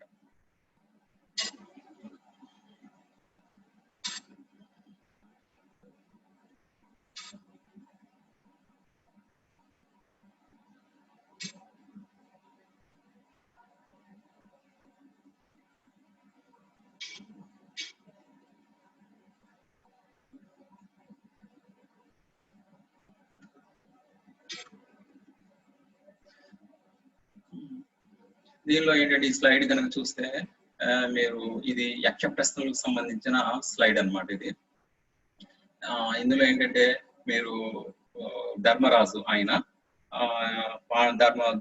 పాండవులు వనవాసం చేసేటప్పుడు అరణ్యంలో ఏంటంటే ఒకసారి మంచినీళ్లు తాగడం గురించి వెళ్ళటం జరుగుతుంది. అక్కడ ఒక చెరువు ఉండటం జరుగుతుంది. ఆ చెరువు నుంచి వాటర్ తాగుతుంటే యక్షుడు వస్తాడు. అంటే యమధర్మరాజే యక్షుడు రూపంలో ప్రత్యక్షం అయ్యి ఫస్ట్ భీముడిని అడుగుతాడు. సో నువ్వు మంచినీళ్ళు తాగాలంటే ఈ చెరువు నుంచి వాటర్ తాగాలంటే నేను అడిగిన క్వశ్చన్స్ కి సమాధానం చెప్పు అని చెప్పి యమధర్మరాజు అంటే యక్షుడు అడుగుతాం జరుగుతుంది. భీముడు ఏం చేస్తాడు, ఈ క్వశ్చన్ కి నేను చెప్పడం సమాధానం చెప్పడం ఏంటని చెప్పి నీళ్లు తాగుతాడు, వెంటనే మరణించడం జరుగుతుంది అనమాట. సో అదే విధంగా మిగతా ముగ్గురు కూడా అర్జునుడు, నకులుడు, సహదేవుడు కూడా యక్షుడి యొక్క మాటలను లక్ష్య పెట్టకుండా చెరువులో నీళ్లు తాగడం జరుగుతుంది, మరణించడం జరుగుతుంది. అప్పుడు యుధిష్ఠిరుడు ధర్మరాజు ఏం చేస్తాడంటే ఇంకా రావట్లేదని చెప్పి తను వీళ్ళని ఎదుర్కొంటూ అక్కడికి వెళ్తాడు. అక్కడ యమధర్మరాజు యక్షుడు రూపంలో ఏం చేస్తాడంటే అడుగుతాడు, నీ యొక్క సోదరులు నేను చెప్పిన మాటలు వినకుండా వాళ్ళు నీళ్లు తాగడానికి ప్రయత్నించారు కాబట్టి వాళ్ళు మరణించడం జరిగింది. నువ్వు కనుక నా ప్రశ్నలు కనుక సమాధానం చెప్తే నువ్వు నీళ్లు తాగొచ్చు, అట్ ది సేమ్ టైం మీ వాళ్ళందరినీ నేను బతికిస్తాను అని చెప్పి యమధర్మరాజు అంటం జరుగుతుంది యక్షుడి రూపంలో. దానికి ధర్మరాజు ఒప్పుకోవడం జరుగుతుంది. సో ధర్మరాజు ఏం చేస్తాడంటే యమధర్మరాజు చాలా క్వశ్చన్స్ అడుగుతాడు, యక్ష ప్రశ్నలు అని చెప్పి మనకి మహాభారతంలో ఉన్నాయి. అవి నియర్లీ 70 ప్రశ్నల వరకు అడుగుతాడు. సో అందులో ఇంపార్టెంట్ క్వశ్చన్ ఏంటంటే ఆయన ఒకటి అడుగుతాడు, కిం ఆశ్చర్యం అంటారు. కిం ఆశ్చర్యం అంటే ఈ సృష్టిలో అన్నిటికన్నా ఆశ్చర్యకరమైన విషయం ఏది అని చెప్పి ధర్మరాజుని అడుగుతాడు. దానికి ధర్మరాజు ఏం చెప్తాడంటే ఈ సృష్టిలో అన్నిటికన్నా ఆశ్చర్యమైనది ఏంటంటే కుటుంబంలో తండ్రులు చనిపోతారు, తాతలు చనిపోతారు, పుత్రులు చనిపోతూ ఉంటారు. సో ఈ సృష్టిలో రోజు చాలా మంది శరీరాన్ని విడిచిపెడుతూ ఉంటారు, కానీ మనం ఏమనుకుంటామంటే నాకు మాత్రం మరణం రాదు, నాకు మరణం రాదు, నేను శాశ్వతంగా ఉంటాను అని మనిషి మాయలో ఉంటాడనమాట. అదే ఈ సృష్టిలో అన్నిటికన్నా ఆశ్చర్యమైన సంఘటన అని చెప్పి ధర్మరాజు చెప్తారు. అంటే ఏంటంటే ఈ ముందు శ్లోకాలు చెప్పడం ఏం జరిగింది, అంత్యకాలేచ మామేవ స్మరణ్ ముక్త కలేవరం యా ప్రయాతి సమద్భావం నాతి యాస్త సంచి అని చెప్పలేదు. అంటే ఎప్పుడైతే అంత్యకాలంలో నన్నే స్మరిస్తారో వాళ్ళు నన్ను చేరుకుంటారని చెప్తున్నారు. చేరుకుంటున్నారంటే మనం ఏమనుకుంటాము, ఆ మృత్యువా నాకు వస్తుందా, చాలా రోజుల టైం ఉంది కదా, అప్పుడు తర్వాత చూసుకోవచ్చులే అనే ఆలోచన ఉంటుంది. దానికి ఎగ్జాంపుల్ ఇక్కడ ధర్మరాజు కోట్ చేయడం జరిగింది అనమాట. కిం ఆశ్చర్యం అంటే ఈ సృష్టిలో అన్నిటికన్నా ఆశ్చర్యకరమైన సంగతి ఏంటంటే మృత్యు అందరికీ వస్తుంది కానీ నాకు మాత్రం రాదు అని జనులు అనుకోవటమే అన్నిటికన్నా ఆశ్చర్యకరమైన సంఘటన అని చెప్పి ధర్మరాజు కోట్ చేయడం జరిగింది. సో ఈ ఎగ్జాంపుల్ మనకి రిలేట్ చేసుకుంటూ మనము ఈ కేటగిరీలో ఉండకుండా కంపల్సరీ మనం ఎగ్జామ్ కి ప్రిపేర్ అవుతాం. తర్వాత 8.6 ఏంటంటే ఎంఎం వాపి స్మరణ భావం చదిత్యంతే కలేవరం తం మేవేతి కౌంతేయ సదా తద్భావ భావిత. ఓ కౌంతేయ, దేహము త్యజించుచున్నప్పుడు మనుషుడు ఏ భావం స్మరించునో అదే భావం అతడు నిశ్చయముగా పొందును. అంటే at the time of leaving the body మన యొక్క మైండ్ కాన్షియస్నెస్ ఎలా ఉంటుందో ఆ యొక్క భావమే మనకి వస్తుంది అని చెప్పి భగవంతుడు చెప్తున్నాడు. సో ఇది అర్థం కావాలంటే ఒక కథ ఉంటుంది భాగవతంలో, శ్రీమద్ భాగవతంలో ఒక కథ ఉంటుంది. ఇందులో ఏంటంటే భరత మహారాజు కథ అని చెప్పి అంటాము. ఇందులో భరత మహారాజు అని ఒక రాజు ఉంటాడు. ఆ రాజు ఏంటంటే చాలా మంచి రాజు, మంచి ధర్మ కార్యక్రమాలన్నీ చేస్తూ ప్రజలందరినీ చక్కగా పాలించేవాడు. సో ఒకసారి ఏం చేస్తారంటే వయసు వచ్చిన తర్వాత పిల్లలు అందరూ సెటిల్ అవుతారు. అప్పుడు ఆధ్యాత్మికంగా ఉన్నతి పొందడం కోసం ఏం చేస్తారంటే ఆయన వెంటనే రాజ్యాధికారాన్ని పుత్రుడికి ఇచ్చేసి అడవికి వచ్చేసి భగవంతుడి యొక్క జ్ఞానంలో ఉందామని చెప్పి యజ్ఞాలు అవి చేస్తూ భగవద్గీత యొక్క ధ్యానంలో గడుపుతూ ఉంటాడు. ఆ విధంగా గడుపుతున్నప్పుడు ఒకసారి ఏమవుతుందంటే ఒక జింక అనేది అతని దగ్గరికి రావటం జరుగుతుంది. అంటే ఒక జింక జలపాతం దగ్గర వాటర్ తాగుతుంటుంది. అది గర్భవతి అన్నమాట, గర్భంతో ఉంటుంది. అదే టైంలో ఒక పులి దాని మీద దాడి చేస్తుంది. వెంటనే జింక భయంతో ఏం చేస్తుందంటే నీటిలోకి దూకి ఆ భయం మూలంగా ఏమవుతుందంటే దానికి గర్భస్రావం అవి ఒక జింక పిల్లకి జన్మనివ్వడం జరుగుతుంది. జింక పిల్లకి జన్మనిచ్చి ఆ జింక మరణించడం జరుగుతుంది. సో ఆ సంఘటన చూస్తాడు భరత మహారాజు. చూసి ఏం చేస్తాడంటే దాని మీద దయతో ఏం చేస్తాడంటే ఈ సంఘటన నేను చూశాను, ఈ జింక పిల్లకి ఎవరు దిక్కు అనేది ఎవరు లేరు, నేను మాత్రమే దిక్కు అని చెప్పి ఆ జింక పిల్లని తీసుకొచ్చి దాన్ని పెంచుతూ ఉంటాడు. సో ఆ విధంగా భరత మహారాజు ఆ జింకతో అటాచ్మెంట్ పెంచుకుంటాడు. సో ఆ విధంగా చిన్నప్పటి నుంచి దానికి గడ్డి పెట్టడం, అది నీళ్లు తాగటం, అది ఒక్క నిమిషం కనిపించకపోయినా సరే నా జింక పెళ్ళేది, నా జింక అంటూ దాన్ని స్మరిస్తూ ఉంటాడు. స్మరిస్తూ ఉంటే కొన్ని రోజులకి ఏమవుతుందంటే ఆ జింక ఆయన నుంచి వేరే చోటకి వెళ్ళిపోతుంది. అంటే ఫస్ట్ పిల్లగా ఉన్నప్పుడు ఆయన దగ్గర ఉంది, మహారాజు భరతుడి దగ్గర ఉంది. కొంచెం వయసు వచ్చిన తర్వాత ఏమవుతుందంటే దాని యొక్క స్వేచ్ఛగా స్వతంత్రంగా ఉండడం కోసం ఇంకొక చోటకి వెళ్ళిపోతుంది. సో భరత మహారాజు ఏం చేస్తాడంటే దాని మీద బెంగ పెట్టేసుకుంటాడు అనమాట. బెంగ పెట్టేసుకుని దాన్నే స్మరిస్తూ ఉంటాడు. ఆ విధంగా కొన్ని రోజులు అయ్యేసరికి దాన్నే స్మరిస్తూ ఆయన శరీరం విడిచిపెట్టడం జరుగుతుంది. సో శరీరం విడిచిపెట్టేటప్పుడు ఏం చేస్తాడంటే ఆ జింక మీద ఆయన యొక్క మనసంతా ఉంటుంది. మనసంతా ఉండటం మూలంగా తర్వాత జన్మ ఏంటంటే ఆయనకి జింక జన్మ వస్తుంది. చూడండి ఎలా పతనం అయిపోయాడు. కుటుంబాన్ని వదిలేశాడు, రాజ్యాన్ని వదిలేశాడు, పిల్లల్ని వదిలేశాడు. భగవంతుడితో ధ్యానం చేసుకోవడానికి అడవికి వచ్చాడు. కానీ జింక మీద ధ్యానం ఉంచడంతో వెంటనే జింక జన్మ అనేది రావటం జరిగింది అనమాట. అదే తర్వాత తస్మాత్ సర్వేసు కాలేషు మామూలు స్మర యుద్ధ మయ్యర్పిత మనోబుద్ధిని మామే వైశస్య సంశయ. కావున అర్జున, సర్వకాలములందు నీవు నన్నే అంటే కృష్ణున్నే తలుస్తూ నీ విద్యుత్ ధర్మములో యుద్ధమును అనరింపము. నీ కర్మలను నాకు అర్పించడం ద్వారా మరియు నీ మనోబుద్ధులను నా యందు నిలుపుడు ద్వారా నీవు నిస్సందేహంగా పొందగలవు. అందువల్ల ఏంటంటే భగవంతుడు ఏం చెప్తున్నాడంటే ఎల్లప్పుడూ కూడా నన్నే స్మరించు. ఈ యొక్క కర్మలు అంటే నన్నే స్మరిస్తూ ఉండమని చెప్పి మిగతావన్నీ వదిలేయమని చెప్పట్లేదు ఇక్కడ భగవంతుడు. చూడండి, నీ కర్మలు నువ్వు చెయ్యి అంటే నీ విద్యుత్ కర్మలు నువ్వు చెయ్యి అంటున్నారు. అంటే మన విద్యుత్ కర్మలు మనకి డిఫరెంట్ రోల్స్ ఉన్నాయి. అయితే భర్తగా ఉండి భార్యగా చేయొచ్చు, భార్యగా రోల్ ఉంటుంది. నెక్స్ట్ మన ఉద్యోగం చేస్తూ ఉద్యోగ ధర్మం ఉంటుంది, పిల్లల్ని పెంచడం ఉంటుంది. సో ఆ రోల్స్ అన్ని చేస్తూ మన యొక్క కర్మల్ని భగవంతుడికి అర్పిస్తూ భగవంతుని ఎల్లప్పుడూ స్మరించాలి. సో ఏ విధంగా స్మరించాలి అనేది కూడా భగవంతుడు చెప్పడం జరుగుతుంది. తర్వాత శ్లోకంలో ఏంటంటే అభ్యాస యోగ యుక్తేన చేతస నాణ్యకామిన పరమం పురుషం దివ్యం యాతి పార్థాను చింతయాను. ఓ పార్థ, మనసును ఎల్లవేళలా నా స్మరణం నుండి నియుక్తము చేసి ఏ మాత్రము మార్గము తప్పక నన్నే దేవాది దేవునిగా ధ్యానం చేసేవాడు నన్ను తప్పక చేరగలడు. అంటే ఇక్కడ భగవంతుడు మళ్ళా స్ట్రెస్ చేస్తున్నాడు. ఎప్పుడు అంటే ఎల్లప్పుడూ ఎల్లప్పుడూ నన్నే స్మరణ చేయి, నన్నే తలుచుకో, నన్నే తలుచుకుంటే కనుక నా దగ్గరికి రావడానికి అవకాశం ఉంది అని చెప్తున్నాడు. సో దీనికి ఎగ్జాంపుల్ ఇంకొక కథ చెప్పడం జరుగుతుంది. అందులో ఏంటంటే అజామిలుడు. ఇక అందరికీ అజామిలుడు కథ తెలిసే ఉంటుంది. మీకు కార్తీక పురాణంలో కనుక చూస్తే అజామిలుడు గురించి ఎక్స్ప్లెయిన్ చేయడం జరుగుతుంది.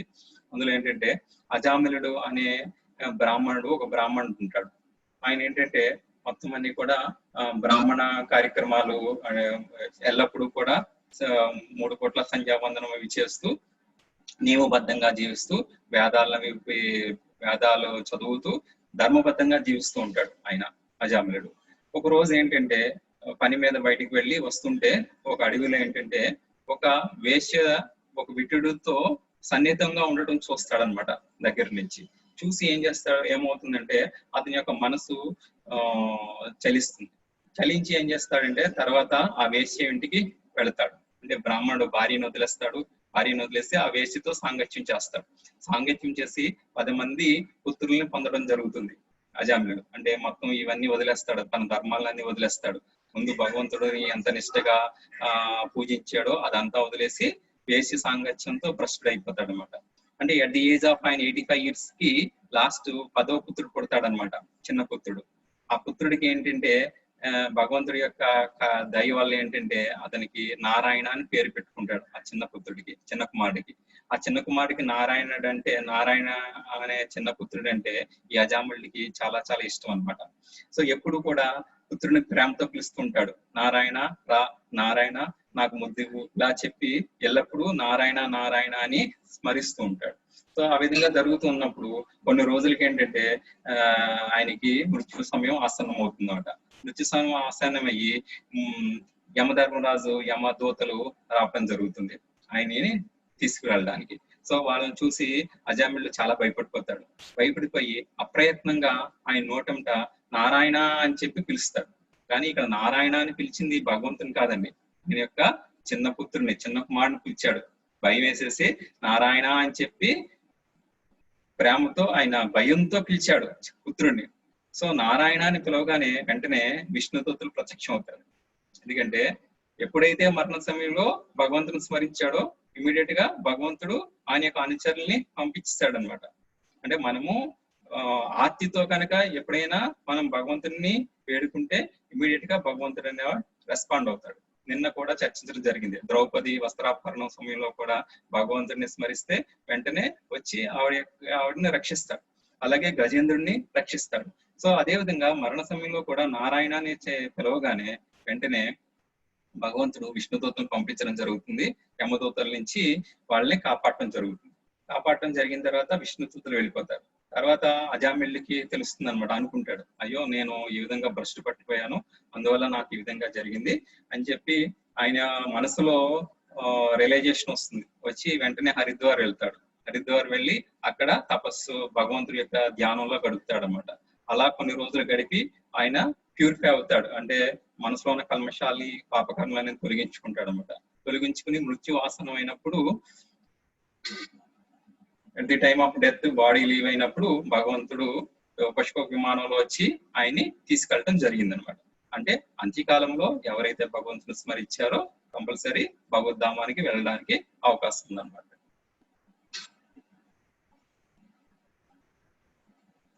తర్వాత దానిలో ఏంటంటే ఇవన్నీ చెప్పారు. ఎవరిని అంత్యకాలంలో స్మరిస్తే కనుక భగవద్ధామానికి చేరుకోవడం జరుగుతుంది అని చెప్పడం జరిగింది. తర్వాత స్మరించాలంటే ఏ విధంగా స్మరించాలి భగవంతుని అని దానికి క్వశ్చన్ అన్నమాట. దానికి కూడా భగవంతుడు చెప్పాడు. 8.9 నుంచి 8.13 వరకు భగవంతుని ఏ విధంగా గుర్తుపెట్టుకోవాలంటే 2 పద్ధతులు ఉన్నాయి. ఒకటి ఏంటంటే యోగ మిశ్రమ భక్తి, రెండోది శుద్ధ భక్తి యుక్త సేవ. యోగ మిశ్రమ భక్తి అంటే నిన్న ధ్యాన యోగం 6వ చాప్టర్ లో డిస్కస్ చేయడం జరిగింది. అంటే మనసుని, ఇంద్రియాలని మనము కఠినమైన యోగ పద్ధతుల ద్వారా ఏంటంటే నియంత్రించి మన హృదయంలో పరమాత్ముని దర్శించడం అనేది యోగా విధానం ద్వారా మన యొక్క హృదయంలో పరమాత్మను దర్శించడం, ఆ విధంగా చేయొచ్చు. సో ఆ విధంగా చేయాలనుకోండి, దానికి అర్జునుడు ఏం చెప్పాడు, నా వల్ల కాదు, నేను మా గాలినైనా నియంత్రించిన గాలిని మనసుని నియంత్రించలేనని చెప్పాడు. అంటే ఏంటంటే ఇక్కడ యోగా మిశ్రమ భక్తులు ఏంటంటే కఠినమైన నియమాలు పాటించాలి. అంటే ఇంద్రియ భోగాన్ని త్యజించాలి. నెక్స్ట్ ఇంద్రియ భోగాలు అంటే వేడి కానీ చలిలో కానీ స్నానం చేసి మన యొక్క బాడీ కంఫర్ట్స్ అన్ని వదులుకోవాలి. ఒంటిపూట భోజనం ప్రసాదం తీసుకోవడం మానివేయాలి. ఆ విధంగా ఇంద్రియాలన్నింటినీ నిగ్రహించి మనస్సుని భగవంతుని మీద ధ్యానం పెట్టాలి. సో ఈ కలియుగంలో ఆ విధంగా చేయటం అనేది ఇంపాసిబుల్ అన్నమాట. సో అందుకని ఏంటంటే భగవంతుడు ఏం చెప్పాడంటే భక్తియుక్త సేవ ద్వారా మనం కనుక భగవంతుని స్మరించవచ్చు. భక్తియుక్త సేవ ఏంటంటే ఎల్లప్పుడూ నన్నే స్మరించాలి. ఏ విధంగా స్మరించాలి, మనకి భగవంతుడు నా నామాన్ని జపించండి. నామాన్ని జపించడం అంటే మనకి ఇచ్చినది, అంటే నాకు నా నామానికి డిఫరెన్స్ లేదన్నాడు. అదేంటి, హరే కృష్ణ అంటే కృష్ణుడి పేరు నామాన్ని జపించడం. ఆ నామం మనకి ఇచ్చింది హరే కృష్ణ కృష్ణ కృష్ణ హరే హరే, హరే రామ రామ రామ హరే హరే. సో ఈ మంత్రాన్ని కనుక మనము ఎల్లప్పుడూ జపిస్తూ ఉన్నాం అనుకోండి, మనకి ప్రాక్టీస్ అయిపోతుంది. అలాగా అంటే ఎప్పుడు ఖాళీ ఉంటే అప్పుడు అలా కంటిన్యూగా జపం కనుక చేస్తూ ఉంటే కొన్ని రోజులకి ఏమవుతుందంటే at the time of death కూడా మనము ఆ నామాన్ని జపించడానికి అవకాశం ఉంటుంది అన్నమాట. ఈ శ్లోకంలో ఏంటంటే మాము పేత్య పునర్జన్మ దుఃఖాలయం అశాశ్వతం నాప్నువంతి మహాత్మాన సంసిప్తిం పరమాంగతం. భక్తి యోగులైన మహాత్ములు నన్ను పొందిన పిమ్మట సంపూర్ణ తత్వమును పడిచిన వారు విడిచే దుఃఖాలయమైన ఈ అనిత్య జగన్ముకు ఉన్నప్పుడు తిరిగి రారు. ఇప్పుడంటే ఈ జగత్ అనేది దుఃఖాలు అంటే దుఃఖాలని మనం చర్చించడం జరిగింది. దుఃఖాలు ఏంటి, జన్మ మృత్యు జర వ్యాధి, అంటే మన పుట్టుక మరణం ముసలితనం వ్యాధి, ఇవన్నీ కూడా మనకి దుఃఖాలు. కానీ ఆధ్యాత్మిక జగత్కి వెళ్ళాం అనుకోండి, అవి ఆ దుఃఖాలు అనేవి ఉండవు. అంటే అక్కడ అంతా కూడా ఆనందమేనమాట. తర్వాత శ్లోకాలు ఏంటంటే ఆ బ్రహ్మ భూనాలోక పునరావృత్తినో అర్జున మాము పేచేతి కౌంతేయ పునర్జన్మ నా విద్యతే. ఇది చూడండి, చాలా ఇంపార్టెంట్ శ్లోకం. ఆ బ్రహ్మ భూనాలోక, మనకు ఈ సృష్టిలో ఏంటంటే 14 లోకాలు ఉంటాయి ఈ విశ్వంలో. అంటే మనం ఫస్ట్ కింద అంటే పాతాళ లోకం నుంచి భూలోకం వరకు కింద 7 లోకాలు ఉంటాయి. భూలోకం నుంచి బ్రహ్మలోకం నుంచి సత్యలోకం వరకు మన పైన వర్ధ లోకాలు 7 లోకాలు ఉంటాయి. సో అన్నిటికన్నా హైయెస్ట్ బ్రహ్మలోకం ఆ సత్యలోకం. ఆ సత్యలోకం పైన వైకుంఠం ఉంటుంది, ఆ వైకుంఠం పైన గోలోకం ఉంటుంది. సో ఆ బ్రహ్మ భూనాలోక అంటే బ్రహ్మలోకం నుంచి పాతాళ లోకం వరకు ఎక్కడికి వెళ్ళినా పునర్జన్మ అనేది ఉంది. అంటే మరలా ఈ భూమి మీద తిరిగి కొట్టడం జరుగుతుంది. మాము పేచేతి కౌంతేయ పునర్జన్మ నా విద్యతే, అంటే మరలా ఎవరైతే నా లోకానికి వస్తారో అక్కడ వారికి పునర్జన్మ అనేది ఉండదు అని చెప్పి భగవంతుడు మనకి అభయమిస్తాడు. అంటే ఆయన లోకానికి వెళ్ళాలంటే ఏం చేయాలి, మరణ సమయంలో ఆయన్ని స్మరించాలి. ఎవరైతే భగవంతుని స్మరిస్తారో మరణ సమయంలో ఆయన లోకానికి వెళ్ళడానికి అవకాశం ఉంటుంది. అలా కాకుండా మనం పుణ్యకర్మలు చేస్తాం అనుకోండి, మనకి స్వర్గలోకం వస్తుంది. ఇంకా ఎక్కువ పుణ్యకర్మలు చేస్తాం అనుకోండి, హైయెస్ట్ లోకం బ్రహ్మలోకం వరకు వెళ్ళడానికి అవకాశం ఉంటుంది. సో అంతకు మించి వెళ్ళడానికి అవకాశం ఉంటుంది. సో భగవంతుడి దగ్గరికి వెళ్ళాలంటే వైకుంఠ లోకం కానీ గోలోకం కానీ వెళ్ళాలంటే కంపల్సరీ భగవంతుని at the time of death అప్పుడు భగవంతుని స్మరించాలి. స్మరిస్తేనే మనకి గోలోకం వెళ్ళడానికి అవకాశం ఉంటుంది. సో ఇప్పుడు ఒక డౌట్ రావచ్చు, సో నేను ఇవన్నీ భక్తియుక్త సేవ ప్రాక్టీస్ చేస్తున్నాను, రోజు జపం చేస్తున్నాను, కానీ నా మరణ సమయంలో కనుక నేను భగవంతుని స్మరించలేకపోతే ఎలాగా అని చెప్పి డౌట్ రావచ్చు. అంటే నేను స్పృహలో ఉండొచ్చు, స్పృహలో లేకపోవచ్చు, అప్పుడు నన్ను ఎవరు కాపాడతారు అనే డౌట్ వచ్చింది అనుకోండి. దానికి కూడా భగవంతుడు చెప్తాను ఏంటంటే, నువ్వు కనుక నీ మరణ సమయంలో నన్ను మర్చిపోయినా, నువ్వు కనుక నాకు భక్తుడు అయ్యి నాకు శరణ పొందితే కనుక నేనే నీ దగ్గరకు వచ్చి నీ చెవులో నా నామం చెప్పి నిన్ను నా లోకానికి తీసుకెళ్తానని చెప్పి అభయం ఇస్తాడు. చూడండి భగవంతుడు ఎంత కరుణామయుడు. అంటే మన దగ్గర నుంచి ఏమి ఎక్స్పెక్ట్ చేస్తున్నాడు భగవంతుడు, ప్రేమపూర్వకమైన సేవ ఎక్స్పెక్ట్ చేస్తున్నాడు. అంటే ఒకటి ఇది కావాలి నాకు అని చెప్పి ఆశించకుండా భగవంతుడి యొక్క ని ప్రేమించడం ని ఎక్స్పెక్ట్ చేస్తాడు. అంటే మనము కంప్లీట్ గా శరణాగతి పొంది ఎప్పుడైతే భగవంతుడి యొక్క నామాన్ని జపిస్తామో కంపల్సరీ మనం భగవద్ధామం వెళ్ళడానికి అవకాశం ఉంటుంది.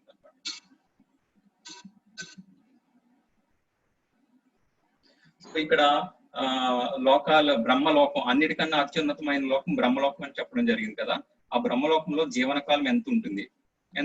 మనము జనరల్ గా మనం ఎన్ని సంవత్సరాలు జీవిస్తాము? మాక్సిమం జీవిస్తే 100 సంవత్సరాలు జీవిస్తాం. సో ఇక్కడ మనకి 4 యుగాలు ఉన్నాయి. 4 యుగాలు. ఫస్ట్ యుగం ఏంటంటే సత్యయుగం, మొదటి యుగం సత్యయుగం. తర్వాత త్రేతాయుగం, తర్వాత ద్వాపర యుగం, తర్వాత యుగం కలియుగం. సో ఈ కలియుగం యొక్క డ్యూరేషన్ ఎంత ఉంటుందంటే 4,32,000 సంవత్సరాలు అన్నమాట. కలియుగం అంతకాలం పాటు ఉంటుంది. సో ఇప్పటి వరకు కలియుగంలో 5,000 సంవత్సరాలు పూర్తయినాయి. ఇంకా దగ్గర 4,27,000 సంవత్సరాలు పూర్తి అయితే కానీ ఈ కలియుగం అనేది పూర్తి కాదు. కలియుగం కన్నా పైన ఉన్నది ఏంటంటే ద్వాపర యుగం. అంటే ద్వాపర యుగం యొక్క డ్యూరేషన్ ఎంత ఉందంటే దీనికి 2 times, అంటే కలియుగానికి రెట్టింపు. అంటే 2 తో మల్టిప్లై చేస్తే కనుక 8,64,000, 8,64,000 సంవత్సరాల పాటు ద్వాపర యుగం ఉంటుంది. తర్వాత త్రేతాయుగం, అంటే కలియుగం కన్నా 3 times అన్నమాట. అంటే 12,96,000 ఇయర్స్ మనకి త్రేతాయుగం ఉంటుంది. తర్వాత సత్యయుగం. సత్యయుగం ఏంటంటే కలియుగం కన్నా 4 times అంటే దగ్గర 17,28,000 సంవత్సరాల పాటు సత్యయుగం ఉంటుంది. సో ఈ 4 యుగాలు కనుక టోటల్ చేస్తే మనకి 43,20,000 సంవత్సరాలు పడుతుంది ఈ 4 యుగాలు. ఈ 4 యుగాల్ని కలిపితే ఒక యుగం అంటాం, ఓ మహాయుగం అంటాం. ఇటువంటి యుగాలు కనుక 1000 అయినాయి అనుకోండి, 1000 యుగాలు అయితే కనుక బ్రహ్మ యొక్క ఆయుష్ ఏంటంటే హాఫ్ డే అన్నమాట. బ్రహ్మ యొక్క జీవితంలో హాఫ్ డే. ఇటువంటి యుగాలు 1000 అయితే. సో అదే విధంగా బ్రహ్మకి రాత్రి కూడా ఉంటుంది, ఒక రోజు. సో దీన్ని బట్టి బ్రహ్మ 100 సంవత్సరాలు జీవిస్తాడండి. అంటే బ్రహ్మ యొక్క ఆయుష్ ఎంతంటే ఈ విధంగా క్యాలిక్యులేట్ చేస్తే 311 లక్షల కోట్ల సంవత్సరాలు. చూడండి, మన ఊహకు అందట్లేదు. బ్రహ్మ యొక్క ఆయుష్ 311 లక్షల కోట్ల సంవత్సరాలు, మన యొక్క ఆయుష్ 100 సంవత్సరాలు. సో భగవంతుడి యొక్క సృష్టిలో ఏంటంటే బ్రహ్మ యొక్క, అంటే ఇటువంటి బ్రహ్మలు అనంతంగా ఉంటారు ఈ సృష్టిలో, భగవంతుడి యొక్క సృష్టిలో. అంటే ఈ సముద్రంలో అనంతంగా, అంటే ఎగ్జాంపుల్ ఏంటంటే సముద్రంలో నీటి బుడగలు చూసారనుకోండి. నీటి బుడగలు ఎలా ఉంటాయి? అలల్లోంచి ఒక బుడగ వస్తుంది, మళ్ళా పోతుంది, మళ్ళా అటువంటి బుడగలు కంటిన్యూగా వచ్చి పోతా ఉంటాయి. అంటే ఈ సముద్రంలో బుడగలు ఎలా వచ్చినాయో అటువంటి అలాగే బ్రహ్మలు కూడా ఈ సృష్టిలో ఉద్భవిస్తారు, మళ్ళా చనిపోతారు, మళ్ళా ఉద్భవిస్తారు, చనిపోతారు. ఆ విధంగా జరుగుతుంటుంది. దీన్ని బట్టి అర్థం చేసుకోండి భగవంతుడి యొక్క గొప్పతనం ఎంత అనేది. అంటే భగవంతుడి యొక్క సృష్టిలో మనం ఎంత అల్ప జీవులమో ఈ ఎగ్జాంపుల్ బట్టి మనం అర్థం చేసుకోవచ్చు. బ్రహ్మ వయసుకి మన వయసుకి. నెక్స్ట్ అటువంటి బ్రహ్మలు ఎంతమంది ఈ విధంగా సృష్టిలో కంటిన్యూగా జనరేట్ అవుతున్నారు, భగవంతుడు సృష్టిస్తున్నాడు అంటే భగవంతుడు ఎంత గొప్పవాడో అర్థం చేసుకోండి. తర్వాత ఏంటంటే ఈ మనం అనుకున్నాం నా దగ్గరికి వస్తే బాగుంటుంది అని చెప్పడం జరిగింది కదా. సో మీ యొక్క లోకం ఎలా ఉంటుంది? మన ఈ భౌతిక జగత్ చూసాం, ఇక్కడ చాలా ఆనందంగా ఉంది అనుకుంటున్నాం. కానీ మనం ఆధ్యాత్మిక జగత్తు చాలా బాగుంటుంది, అక్కడ అంతా ఆనందమే అని చెప్పి భగవంతుడు చెప్పాడు. ఆధ్యాత్మిక జగత్ ఎలా ఉంటుంది అనేది భగవంతుడు చెప్పడం జరిగింది అనమాట. ఇక్కడ ఏంటంటే సంపూర్ణ ఆనందం ఉంటుంది, దుఃఖాలు అనేవి ఉండవు, ఎల్లప్పుడూ కూడా అందరితోనే ఆడుకోవటమే. మీ యొక్క కోరికలన్నీ తీరిపోతూ ఉంటాయి. అంటే కల్పవృక్షాలు ఉంటాయి అక్కడ. కల్పవృక్షాలు అంటే వృక్షాలకి కంటిన్యూస్ గా మనకు మామిడి పండు తినాలనుకోండి, వెంటనే మామిడి పండు యొక్క రుచి మనం తిన్నంత ఫీలింగ్ వస్తుంది, తినవసరం లేదనమాట. అదే ఒకే వృక్షం నుంచి మనకు కావాల్సిన కోరికలన్నీ తీరిపోతూ ఉంటాయి అనమాట. ఇది వైకుంఠ లోకం అనమాట, ఇది గోలోకం అనమాట. వైకుంఠ లోకం కన్నా పైన ఉంటుంది గోలోకం. ఇక్కడ ఏంటంటే కృష్ణ భగవానుడు ఉంటాడు, అక్కడ గోపబాలలు ఉంటారు అనమాట. అక్కడ అందరూ కూడా కృష్ణుడితో ఆడుకుంటూ ఉంటారు. బృందావనంలో కృష్ణుడు చేసే లీలలు అంటే వెన్న దొంగదనం చేయటం, భగవంతుడు ఆవులతో ఆడుకోవటం, ఇవన్నీ ఈ టైప్ ఆఫ్ లీలన్నీ కూడా గోలోక బృందావనంలో జరుగుతాయి అనమాట. అక్కడ భగవంతుడితో ఏంటంటే ప్రేమ భావంలో ఉంటాం అందరం కూడా. ఇక్కడ ముకుందమాల స్తోత్రంలో ఏంటంటే కులశేఖర మహారాజ్ చెప్తున్నారు అనమాట. ఆయన ఏంటంటే ఇప్పుడు మనం ఏం చేస్తాం, ఇప్పటి వరకు ఏం డిస్కస్ చేస్తాం, మన యొక్క అంత్యకాలంలో మనం ఏమైతే స్మరిస్తామో అదే పొందుతాము అని చెప్పి భగవంతుడు చెప్పడం జరిగింది. సో అది విన్న తర్వాత ముకుందమాల స్తోత్రంలో కులశేఖర మహారాజు ఏం చేస్తారంటే, ఓ భగవంతుడా, నేను ఇప్పుడు చాలా ఆరోగ్యంగా ఉన్నాను, నా మనసు పర్ఫెక్ట్ గా ఉంది. సో అందువల్లే నా మనసు బాడీ ఆ శరీరం ఆరోగ్యంగా ఉన్నప్పుడే నన్ను నీ దగ్గరికి చేర్చుకో అని చెప్పి భగవంతుడు ప్రార్థిస్తున్నాడు. ఎందుకంటే మరణ సమయంలో నాకు ఎలా ఉంటుందో తెలియదు నా పొజిషను. కాబట్టి నా యొక్క పొజిషను, నా యొక్క హెల్త్ బాగున్నప్పుడే నా హృదయం, నా ఆత్మని నీ పాదాల దగ్గరికి చేర్చుకుంటే నాకు చాలా ఆనందంగా ఉంటుందని చెప్పి ఆయన ప్రార్థన చేస్తున్నారు అన్నమాట.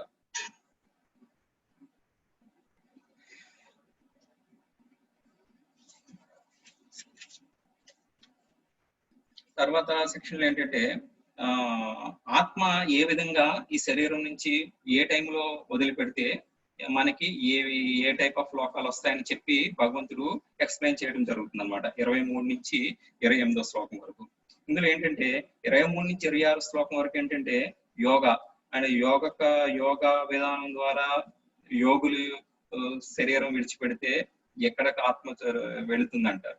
అంటే ఇక్కడ ఏంటంటే ఫర్ ఎగ్జాంపుల్ మీరు పురాణాల్లో కనుక చూస్తే కనుక యోగులు ఏం చేస్తారు, వాళ్ళు ఒక చోట కూర్చొని శరీరంలో మన కొండలి యోగా షట్చక్ర సాధన ద్వారా, అష్టాంగ యోగ విధానం ద్వారా ఏం చేస్తారంటే వాళ్ళని ఇంద్రియాలను నియంత్రిస్తారు. ఇంద్రియాలను నియంత్రించి ఆత్మని ఏం చేస్తారంటే శక్తి హృదయం నుంచి తీసుకొచ్చి భూమధ్యంలో అంటే ఇక్కడ కేంద్రీకరించి ఆత్మ యొక్క శక్తిని ఏంటంటే ఏ లోకం కావాలంటే ఆ లోకానికి తీసుకెళ్ళగలిగే విధంగా ప్రాక్టీస్ చేస్తారు వాళ్ళు. కానీ ఈ కలియుగంలో ఏంటంటే ఆ విధంగా మనం చేయలేమండి. ఎందుకంటే మనకు అంత కఠిన యోగా శిక్షణ అనేది మనం చేయలేం. కానీ మనం ఏం చేయగలం, ఓన్లీ భక్తియుక్త సేవ మాత్రమే చేయగలం. భగవంతుడు ఏం చెప్తున్నాడంటే ఆత్మ అంటే మనం కనుక శరీరం డే టైము విడిచిపెట్టాం అనుకోండి, అంటే మరణం అనేది పగలు జరిగింది అనుకోండి, నెక్స్ట్ ఉత్తరాయణ కాలంలో కనుక జరిగిన పుణ్యకాలంలో జరిగిన శుక్లపక్షాన్ని కనుక మనము కనుక శరీరం కనుక విడిచిపెడితే యోగులనే వాళ్ళకి ఎక్కడ వస్తుందంటే బ్రహ్మజ్యోతికి వెళ్ళడానికి అవకాశం ఉందని చెప్తున్నారు. ఏంటి డే టైము, ఉత్తరాయణం, పుణ్యకాలం నందు, నెక్స్ట్ శుక్లపక్షం. ఎవరైతే ఈ టైంలో కనుక శరీరాన్ని విడిచిపెడతారో అప్పుడు వాళ్ళ యొక్క ఆత్మ అనేది బ్రహ్మజ్యోతికి వెళ్ళడం జరుగుతుంది. బ్రహ్మజ్యోతి అంటే అక్కడంతా శూన్యం, అంటే భగవంతుడి యొక్క దేహకాంతి అనమాట.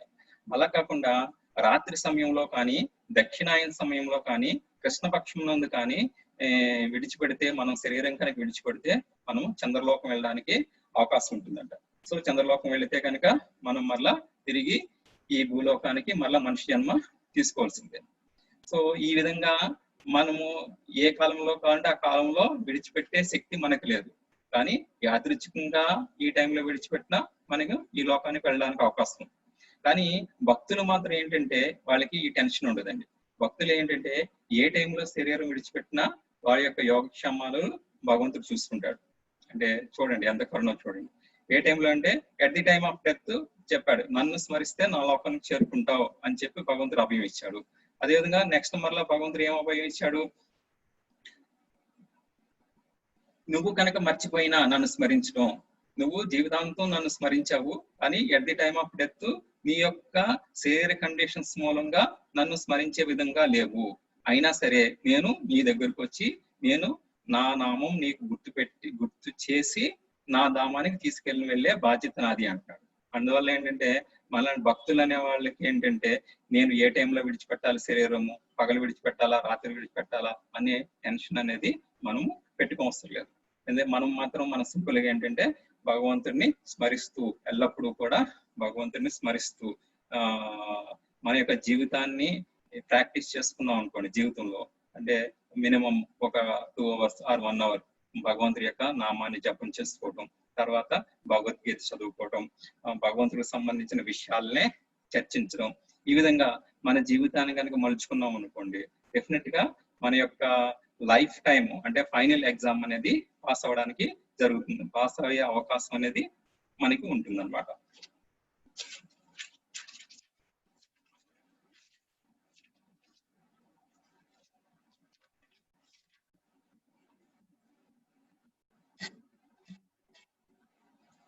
తర్వాత లాస్ట్ శ్లోకాలు ఏంటంటే 28వ శ్లోకాలు, వేదేషు యజ్ఞేషు తపస్సు చైవ దానేషు యత్పుణ్య ఫలం ప్రసిద్ధం అత్యేతి తత్ప్రమిదం వివిచ్య యోగి పరమస్థానం పైతి చాద్యం.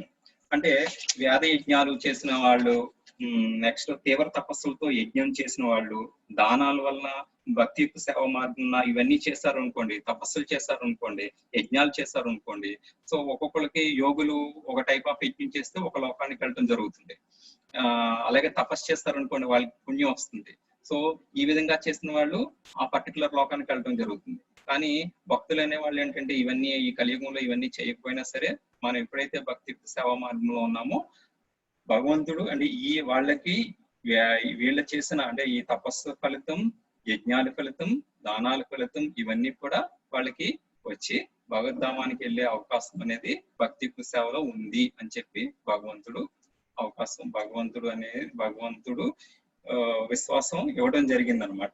అందువల్ల మనం ఈ లైఫ్ టైమ్ లో మనం చేయవలసింది ఏంటంటే భగవంతుడి మాట మీద నమ్మకం ఉంచి మన యొక్క పనులు మనం చేసుకుంటూ, అంటే మన విద్యుత్ ధర్మాలు మనం చేసుకుంటూ, మన యొక్క ఖాళీ టైంలో అంటే కంపల్సరీ నేను ఎగ్జామ్ పాస్ అవ్వాలి అంటే నేను కంపల్సరీ భగవంతుడిని ప్రార్థన చేయాలంటే ఇప్పటి నుంచి ప్రాక్టీస్ చేయాలి. అంటే ఎప్పుడో నేను మరణ సమయంలో నేను అప్పుడు నారాయణ అంటాను, అప్పుడు భగవద్ధామానికి వెళ్ళిపోతాను అనుకోవచ్చు. కానీ అది జరిగేది కాదు. ఎందుకంటే భగవద్గీతలో భగవంతుడు చెప్పాడు, దదామి బుద్ధి యోగంతో, నేను బుద్ధిని నేను ఇస్తాను, నీ యొక్క తెలివితేటలు నేను ఇస్తాను, నన్ను చేరుకునే తెలివితేటలు నేను నీకు ఇస్తానని చెప్పి భగవంతుడు భగవద్గీతలో చెప్పాడు. సో అటువంటి కన్నింగ్ మెంటాలిటీ మన దగ్గర ఉందనుకోండి, అది భగవంతుడికి తెలిసిపోతుంది. ఎందుకంటే మన హృదయంలో పరమాత్మ రూపంలో ఆయన ఉన్నాడు. అందువల్ల ఏంటంటే మనము ఆ టైప్ ఆఫ్ చీటింగ్ మెంటాలిటీ లేకుండా మన యొక్క ప్రయత్నం భగవంతుడు చెప్పిన మార్గంలో నడుచుకుంటూ, అంటే భగవంతుని స్మరించే విధంగా మన యొక్క జీవితాన్ని మలుచుకోవాలి. మనము అంటే పేపర్ చదవడానికి, టీవీలు చూడడానికి టైం ఉంటుంది, కానీ భగవంతుని స్మరించడానికి టైం ఉండదు చాలా మందికి. అంటే చాలా మంది రిటైర్ అయిన వాళ్ళు ఉంటారు. వాళ్ళు ఏం చేస్తుంటారు, డే టైము ఒక 2 hours 3 hours పాటు పేపర్ చదివేస్తారు.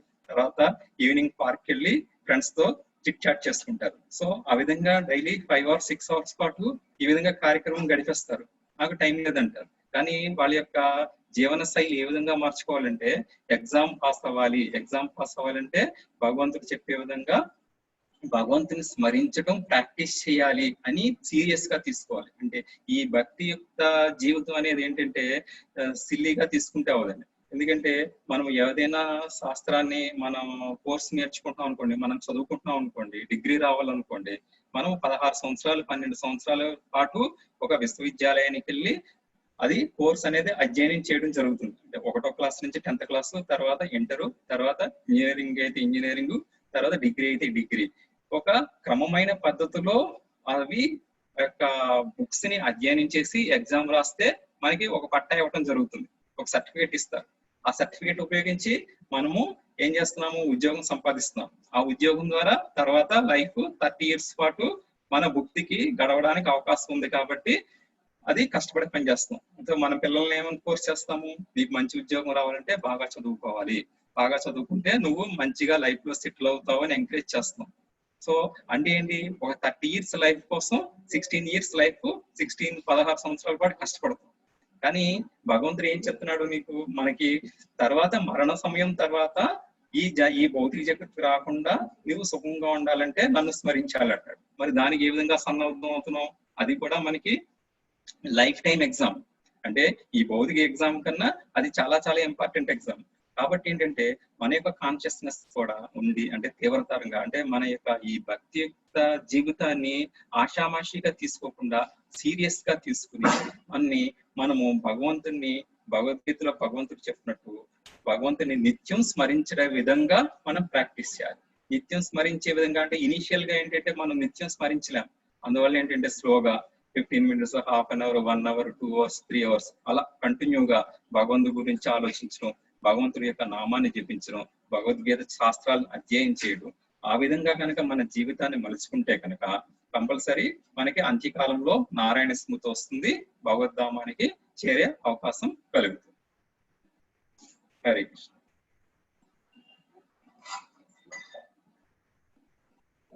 మీకేమైనా ప్రశ్నలు ఏమైనా డౌట్స్ ఉంటే అడగవచ్చు.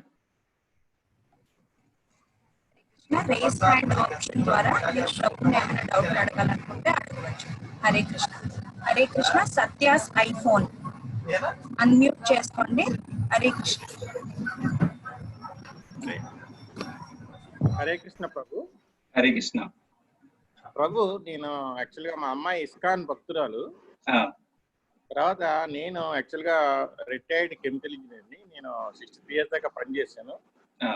అయితే నాకు జాబ్ చేస్తుందని చెప్పి నేను భగవంతుని ఎప్పుడు స్మరించలేదు, కానీ భగవంతుని అంటే అపనమ్మకం కూడా లేదు. గుడికి వెళ్ళేవాడిని, మా మిస్సెస్ తోటి ఏమి కోరేవాడికి దండం పెట్టుకుని వచ్చేసేవాడిని. జస్ట్ ఒక 2-3 years నుంచి నాకు కొంచెం మా అమ్మాయి చెప్పడం కొంచెం భగవత్ ఛానల్లోకి వెళ్ళానండి.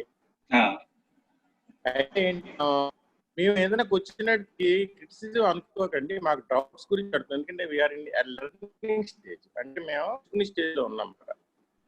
మేము వచ్చిన ఏంటంటే క్రిటిసిజం గురించి. భగవద్గీత ఇస్కాన్ యథాతథ ఇస్కాన్ది నేను 6 అధ్యాయాలు చదివానండి. చాలా కష్టపడ్డాను అన్నమాట చదవటానికి, ఎందుకంటే నాకు సంస్కృతం రాదు.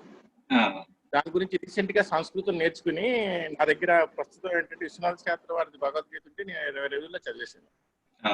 అర్థం అవుతుందండి బాగా.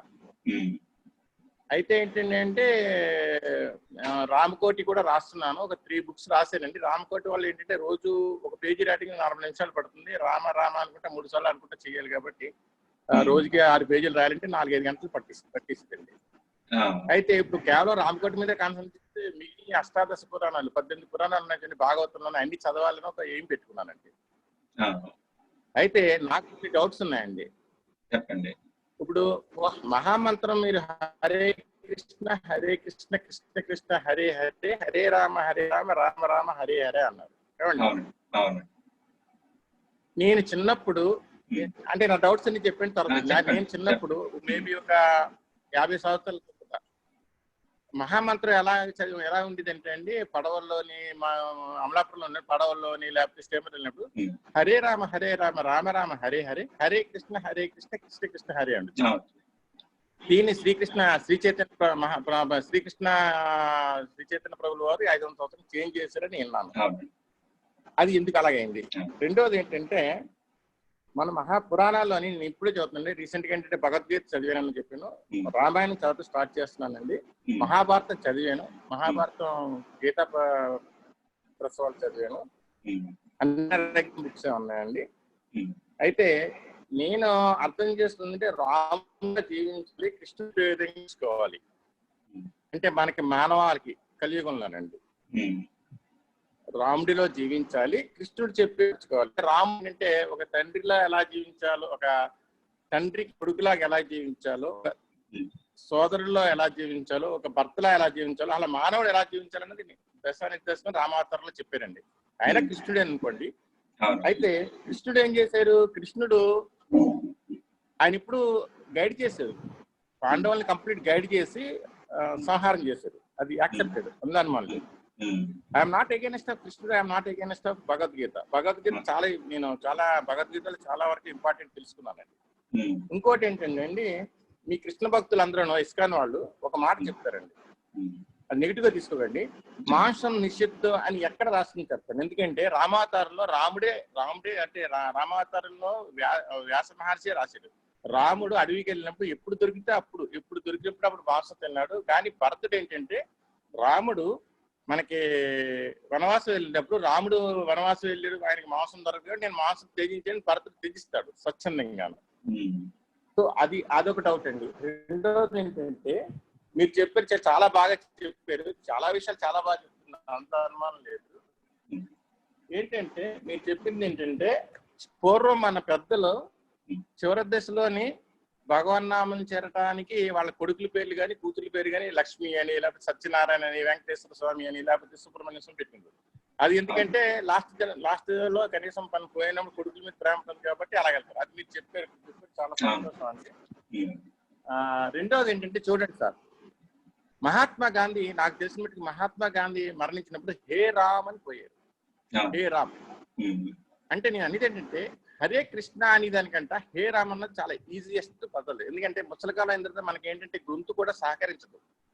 ఇప్పుడు మనకు సహకరిస్తుంది మీరు చెప్పిన పద్ధతిలో ఇది. అందుకని ఏంటంటే నేను కాశీ వెళ్ళినప్పుడు అక్కడ ముక్తి మందిరం దగ్గర నేను ఒక 3 గంటల కాలక్షేపం చేశానండి. అక్కడ వాళ్ళు చెప్పింది ఏంటంటే, కాశీలో ఎవరైతే చనిపోతాను ముక్తి మందిరంలో జాయిన్ అయ్యారో వాళ్ళందరికీ ఏంటంటే వాడు పాపాత్ముడు అయ్యి ఉండొచ్చు, వాడు ఏమి చేయకపోవచ్చు. కానీ చివరి కాలంలో నేను కాశీలో చనిపోవాలని వచ్చిన అతనికి కాశీ విశ్వనాథుడే అతని చెవిలో హే రామ అని చెప్తాడు అని చెప్పారు నాకు.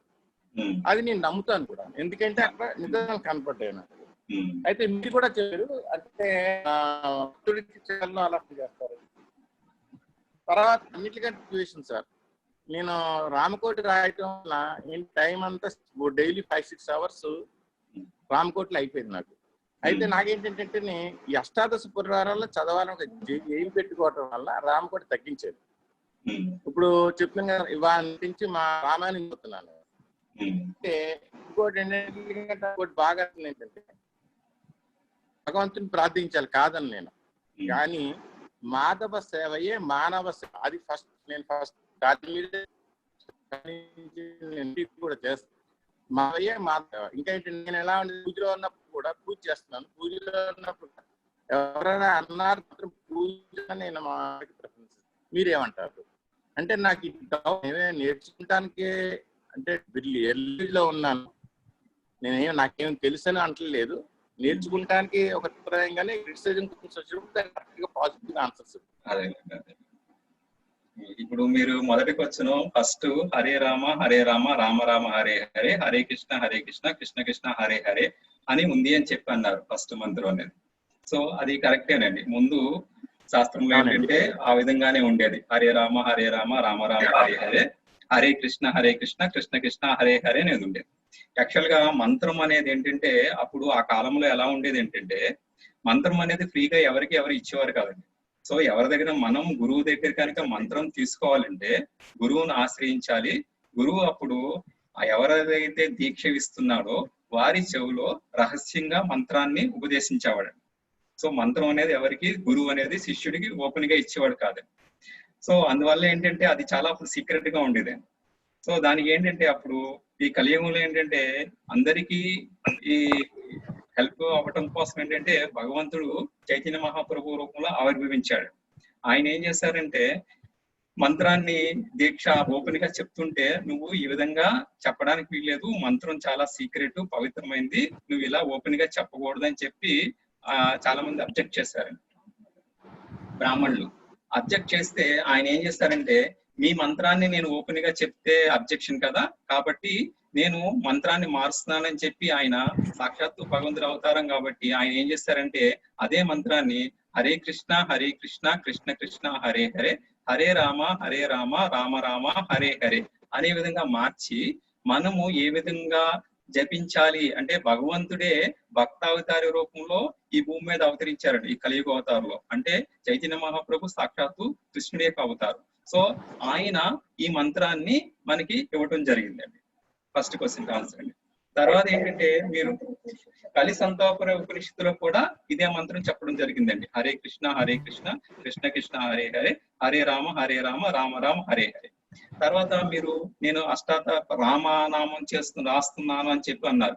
సో రామనామం రాయొచ్చు, అందులో తప్పేం లేదు. కానీ రామనామం కన్నా పవర్ఫుల్ కృష్ణనామం అండి. ఇందులో ఏంటంటే రామ ఉంటుంది, కృష్ణ ఉంటుంది. సో ఒకసారి కృష్ణ అంటే కనుక 1000 times రామ అన్న దానికి ఈక్వల్ అని చెప్పి పురాణాల్లో చెప్పడం జరిగింది. సో అందువల్ల మీరు రామ అనే రాయటంలో తప్పు లేదు, నేను తప్పు అని చెప్పడం లేదు. కానీ మంత్ర జపం కన్నా మంత్ర జపం చేస్తే కనుక మీకు ఇంకా ఎక్కువ ఫలితం అవకాశం ఉంటుంది. అంటే ఈ ఫలితం అనేది ఎలా ఉంటుందంటే ఈజీ ప్రాసెస్ అన్నమాట. ఈ కలియుగంలో ఈజీ ప్రాసెస్.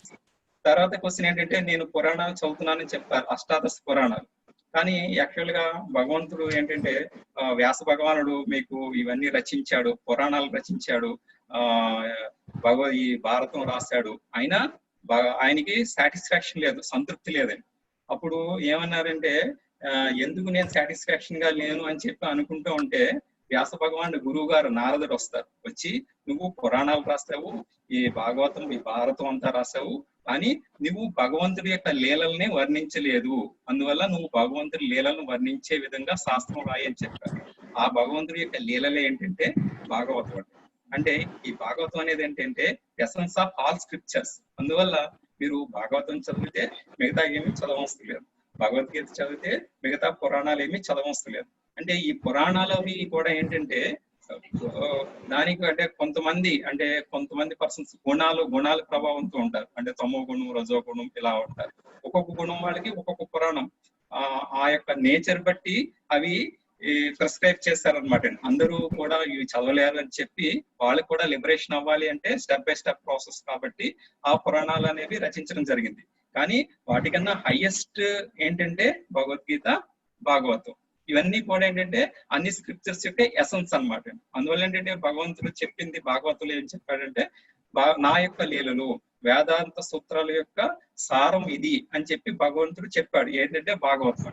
అందువల్ల భాగవతం అనేది భగవంతుడికి సంబంధించిన లీలలు కాబట్టి మీరు భాగవతం చదివితే కనుక మిగతా పురాణాలు ఏమి చదవాల్సిన అవసరం లేదండి. తర్వాత మీరు అడిగిన క్వశ్చన్ ఏంటంటే మానవ సేవే మాధవ సేవ అన్నారు. అంటే మానవులకి సేవ చేస్తే భగవంతుడికి సేవ చేసినట్టే అన్నారు. అంటే ఆ సేవ అనేది ఏంటంటే వాళ్ళకి మనం చేసే సేవ అనేది ఏంటంటే శాశ్వతమైన సేవ అవ్వాలి. అంటే ఏదో టెంపరీగా అవ్వకూడదండి. అంటే మీరు ఫర్ ఎగ్జాంపుల్ ఎవరైనా ఒక పర్సన్ కి తిండి లేదనుకోండి, లేదంటే కట్టుకోవడానికి బట్టలు లేవనుకోండి, మనం అతనికి అన్నదానం చేస్తాం అనుకోండి, అతని ఆకలి ఎప్పుడు తిరుగుతుంది? ఆ ఒక్క పూటే తిరుగుతుంది. బట్టలు ఇచ్చామనుకోండి, ఆ బట్టలు ఎన్ని రోజులు ఉంటాయి? ఆ కొన్ని రోజులు ఉంటాయి. అంటే ఆయన కర్మానుసారం ఆయనకి ఆ శిక్ష భగవంతుడు ఇచ్చాడండి. సో మనం ఏం చేయాలి? ఆయన్ని ఉద్ధరించే విధంగా మనం అతనికి సేవ చేయాలండి. మనం ఆ యొక్క జీవిని ఉద్ధరించాలి. ఆ జీవిని ఉద్ధరించాలంటే మనం ఆ జీవికి ప్రసాదాన్ని ఇవ్వాలండి. అంటే కృష్ణ ప్రసాదాన్ని ఇవ్వాలి. భగవంతుడి ప్రసాదాన్ని ఇచ్చి భగవంతుడి యొక్క నామం చెప్పించామనుకోండి, కంపల్సరీ ఆ జీవికి సుకృతి కలుగుతుంది. తర్వాత ఆ జీవి అనేది ఉద్ధరింపబడటం జరుగుతుంది. అంటే ఆ విధంగా అతనికి సేవ చేసినట్టే. అంటే మనం చేసే సేవ ఎలా ఉండాలంటే టెంపరీ సేవ కాదు, పర్మనెంట్ సేవ. అంటే ఆ జీవిని భగవంతుడికి దగ్గర చేసే విధంగా మన సేవ ఉండాలి. తర్వాత కాశీలో కనుక చనిపోతే శివుడు చెవిలో చెప్తారు అని అంటారు. అది ఏంటంటే మన కర్మానుసారం మనకి భగవంతుడు భగవద్గీతలో చెప్పాడు, దాదామి బుద్ధి యోగంతో నేను నీ కేర్ తీసుకుంటానని చెప్పి.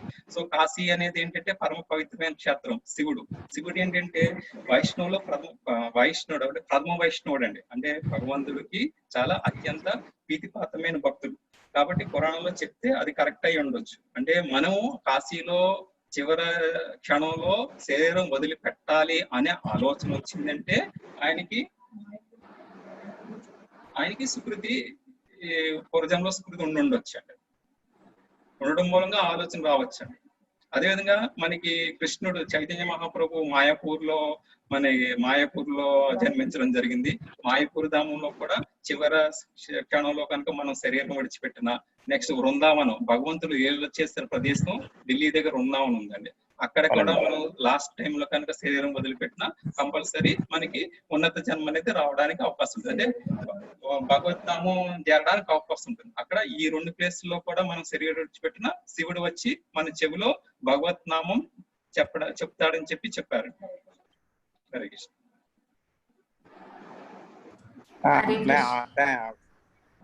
హరే కృష్ణ. సర్వేశ్వరరావు గారు హరే కృష్ణ, అన్మ్యూట్ చేసుకోండి. హరే కృష్ణ ప్రభు గారు. ప్రభు చెప్పండి. హరే కృష్ణ. నాదొక చిన్న డౌట్ అండి, ఇది సిల్లీగా ఉండొచ్చు. బట్ భగవంతుడు పరమాత్మ అని చెప్పారు, మాకు అర్థమైంది, అంతా బాగుంది. నెక్స్ట్ మీరు దేవీ దేవతలు అని చెప్పుకొచ్చారు. వీళ్ళందరూ కూడా ఉన్నారు దేవీ దేవతలు అని, వాళ్ళందరూ కూడా భగవంతుడిని ప్రార్థిస్తారు, చేస్తారని.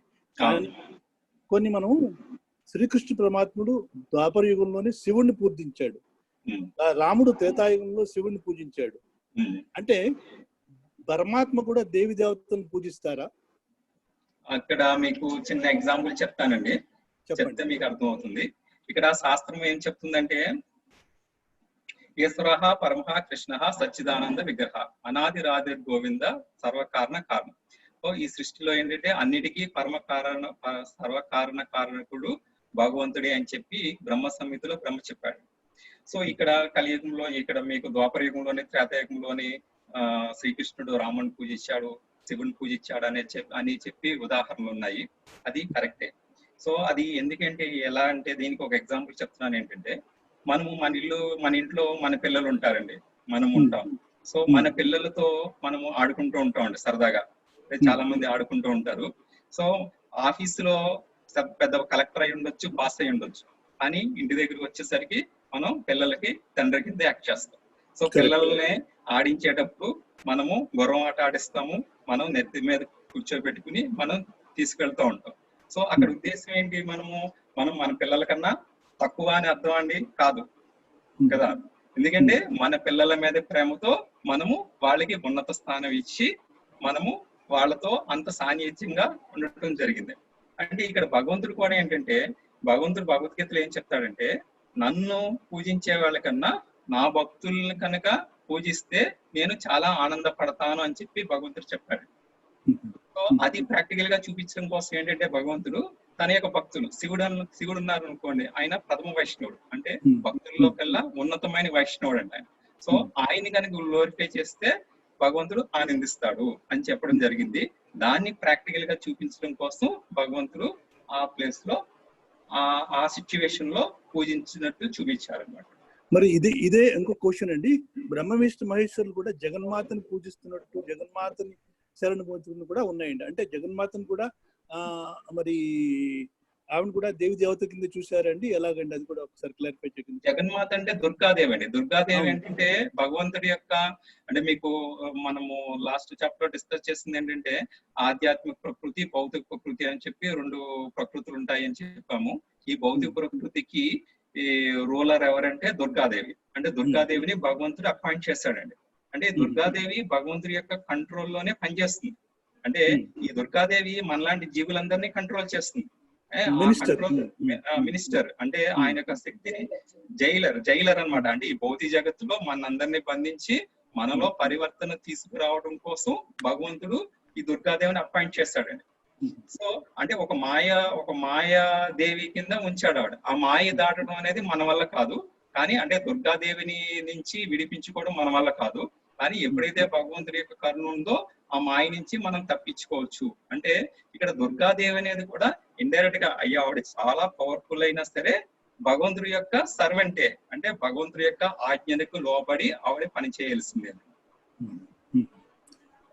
చాలా ధన్యవాదాలండి. చాలా థ్యాంక్ యూ. హరే కృష్ణ. హరే కృష్ణ. కోటిలింగం మనుకొండ గారు, హరే కృష్ణ. హరే కృష్ణ అండి. హరే కృష్ణ బ్రో. సార్ ఇప్పుడు ఇదే విషయం, ఇది దేవతల గురించే. నేను ఎక్కువగా మొదట్లో శివుడిని ఎక్కువగా ప్రార్థించేవాడిని, అమ్మవారిని ప్రార్థించేవాడిని. ఇప్పుడు గత 15-20 సంవత్సరాల నుంచి వెంకటేశ్వర స్వామిని ఎక్కువగా ఆరాధ్యం చేస్తుంటాను. దానికి తోడు నాకెందుకో ఎట్లా అలవాటైందో తెలియదు, ఎప్పుడైనా సరే ఊరికినే రామ రామ అంటాం అలవాటైంది. కొంచెం అలసిపోయి మనం ఏదైనా చైర్ లో కూర్చుంటాం అనుకోండి, రామ అనుకుంటూ ఉంటాను. చాలా మంచి అలవాటు. అది నాకు ఎలా అలవాటు అయిందో నాకు తెలియదు. మరి ఏ విషయం వచ్చినా సరే, ఏదన్నా జరిగినా సరే అబ్బా రామ రామ అనుకుంటూ పడుకోవడం కూడా రామ. ఎప్పుడన్నా రాత్రి నేను ఇంకోటి కల్టివేట్ చేసుకున్నాను, మా పిల్లలకు కూడా చెప్తున్నాను, రాత్రిపూట మెలకు వస్తుంటది. ఐఎమ్ 66 years old అండి. నేచురల్ గా మనకి సర్వీస్ లో కూడా మనకు మెలకు వస్తుంటది మధ్యరాత్రిలో. మెలకు వచ్చినప్పుడు ఏం చేయాలి అనేది ఆలోచించి చివరికి నేను ఇక భగవన్ నామస్మరణ ఏదన్నా చేద్దామని ఓం నమ శివాయ అని కొన్ని రోజులు అనుకుంటుండేవాడిని. తర్వాత ఇప్పుడు ఓం నమో భగవతే వాసుదేవాయ అంటున్నాను. అయితే ఇప్పుడు నా క్వశ్చన్ ఏంటంటే, ఇప్పుడు ఓం నమో భగవతే వాసుదేవాయ అన్న, ఓం నమ శివాయ అన్న, ఓం నమో వెంకటేశ్వర స్వామి అన్న, రామ అన్న, మరి అంతా కృష్ణుడుని ధ్యానించినట్టు కాదా? ఓన్లీ కృష్ణనామమే జపించాలా? ఓం నమో భగవతే వాసుదేవాయ అంటే కరెక్ట్ కాదా? రామ అంటే కరెక్ట్ కాదా అనేది నా. ఇప్పుడు వెంకటేశ్వర స్వామి కూడా కృష్ణుడి అవతారం, వెంకటేశ్వర స్వామి కూడా కృష్ణుడి అవతారమే అన్న భావంలో మనం ఉన్నాం కదా, అది నా ప్రశ్న. అంటే ఇక్కడ మీరు రామ రామ అని చెప్పి తలుచుకుంటున్నారు ప్రతి సమయంలోనే అన్నారు. అది చాలా మంచి పద్ధతి అండి. అంటే మీరు ఆ విధంగా తలుచుకుంటున్నారంటే మీకు పూర్వజన్మ స్ఫూర్తి ఉంది కాబట్టి మీరు ఎల్లప్పుడూ భగవంతుడి యొక్క నామాన్ని స్మరించగలిగే విధంగా మీకు బుద్ధిని భగవంతుడు ఇచ్చాడు. నెక్స్ట్ ఏంటంటే మీరు ఓం నమో భగవతే వాసుదేవాయ అన్నారు. అదేంటంటే ఒక్కొక్క యుగానికి ఒక్కొక్క మంత్రం ఉంటుందండి. ఈ కలియుగంలో ఏంటంటే భగవంతుడు ఇచ్చిన నామం ఏంటంటే కృష్ణ మంత్రం అండి. ఓం నమో భగవతే వాసుదేవాయ కూడా దానికి అర్థం అదేనండి. అంటే వాసుదేవుడైనా ఆ భగవంతుడికి నేను నమస్కారం అర్పించుచున్నాను అని చెప్పి అది కూడా కరెక్టేనండి, చెయ్యొచ్చు. కానీ ఇంకా దానికన్నా ఈ విధంగా ప్రార్థన చేయాలని చెప్పి భగవంతుడే స్వయంగా మనకి ఇచ్చాడండి ఈ మంత్రాన్ని. అంటే ఈ కలియుగంలో భగవంతుడు కలిసంతోపనిషత్తులో ఇచ్చిన మంత్రం అనమాట అండి ఈ హరే కృష్ణ మంత్రం. అందువల్ల ఈ హరే కృష్ణ మంత్రం చేస్తే ఇంకా ఫలితం బాగుంటుంది. కానీ ఓం నమ శివాయ కన్నా అంటే శివుడు అంటే భగవంతుడి యొక్క భక్తుల్ని స్మరిస్తున్నారు మీరు. ఓం నమ శివాయ అంటే అంటే శివుడు అనేవాడు సద్మ వైష్ణవుడు అని చెప్పి చెప్పడం జరిగింది. ఆయన స్మరిస్తున్నారు.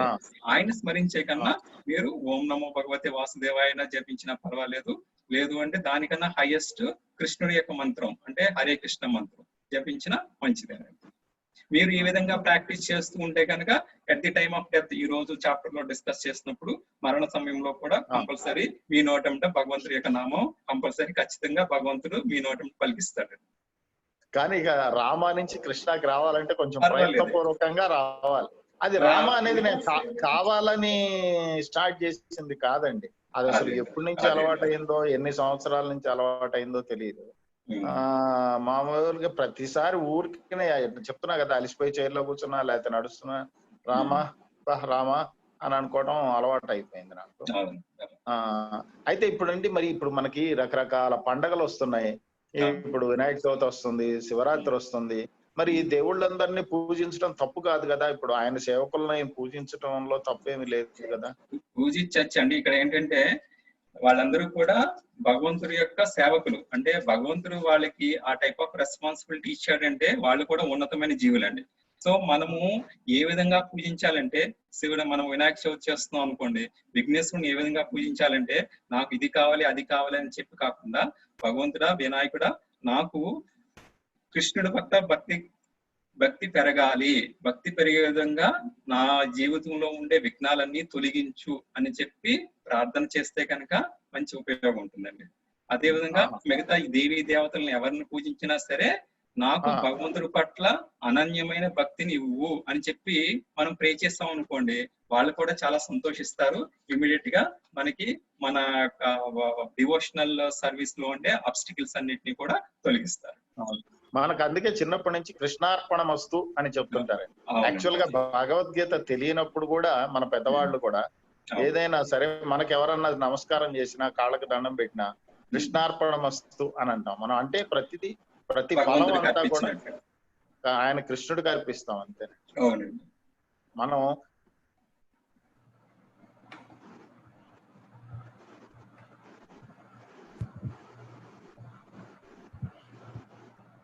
హరే కృష్ణ. సుజాత ఊరం గారు, హరే కృష్ణ. నమస్కారం అండి. హరే కృష్ణ. చెప్పండి.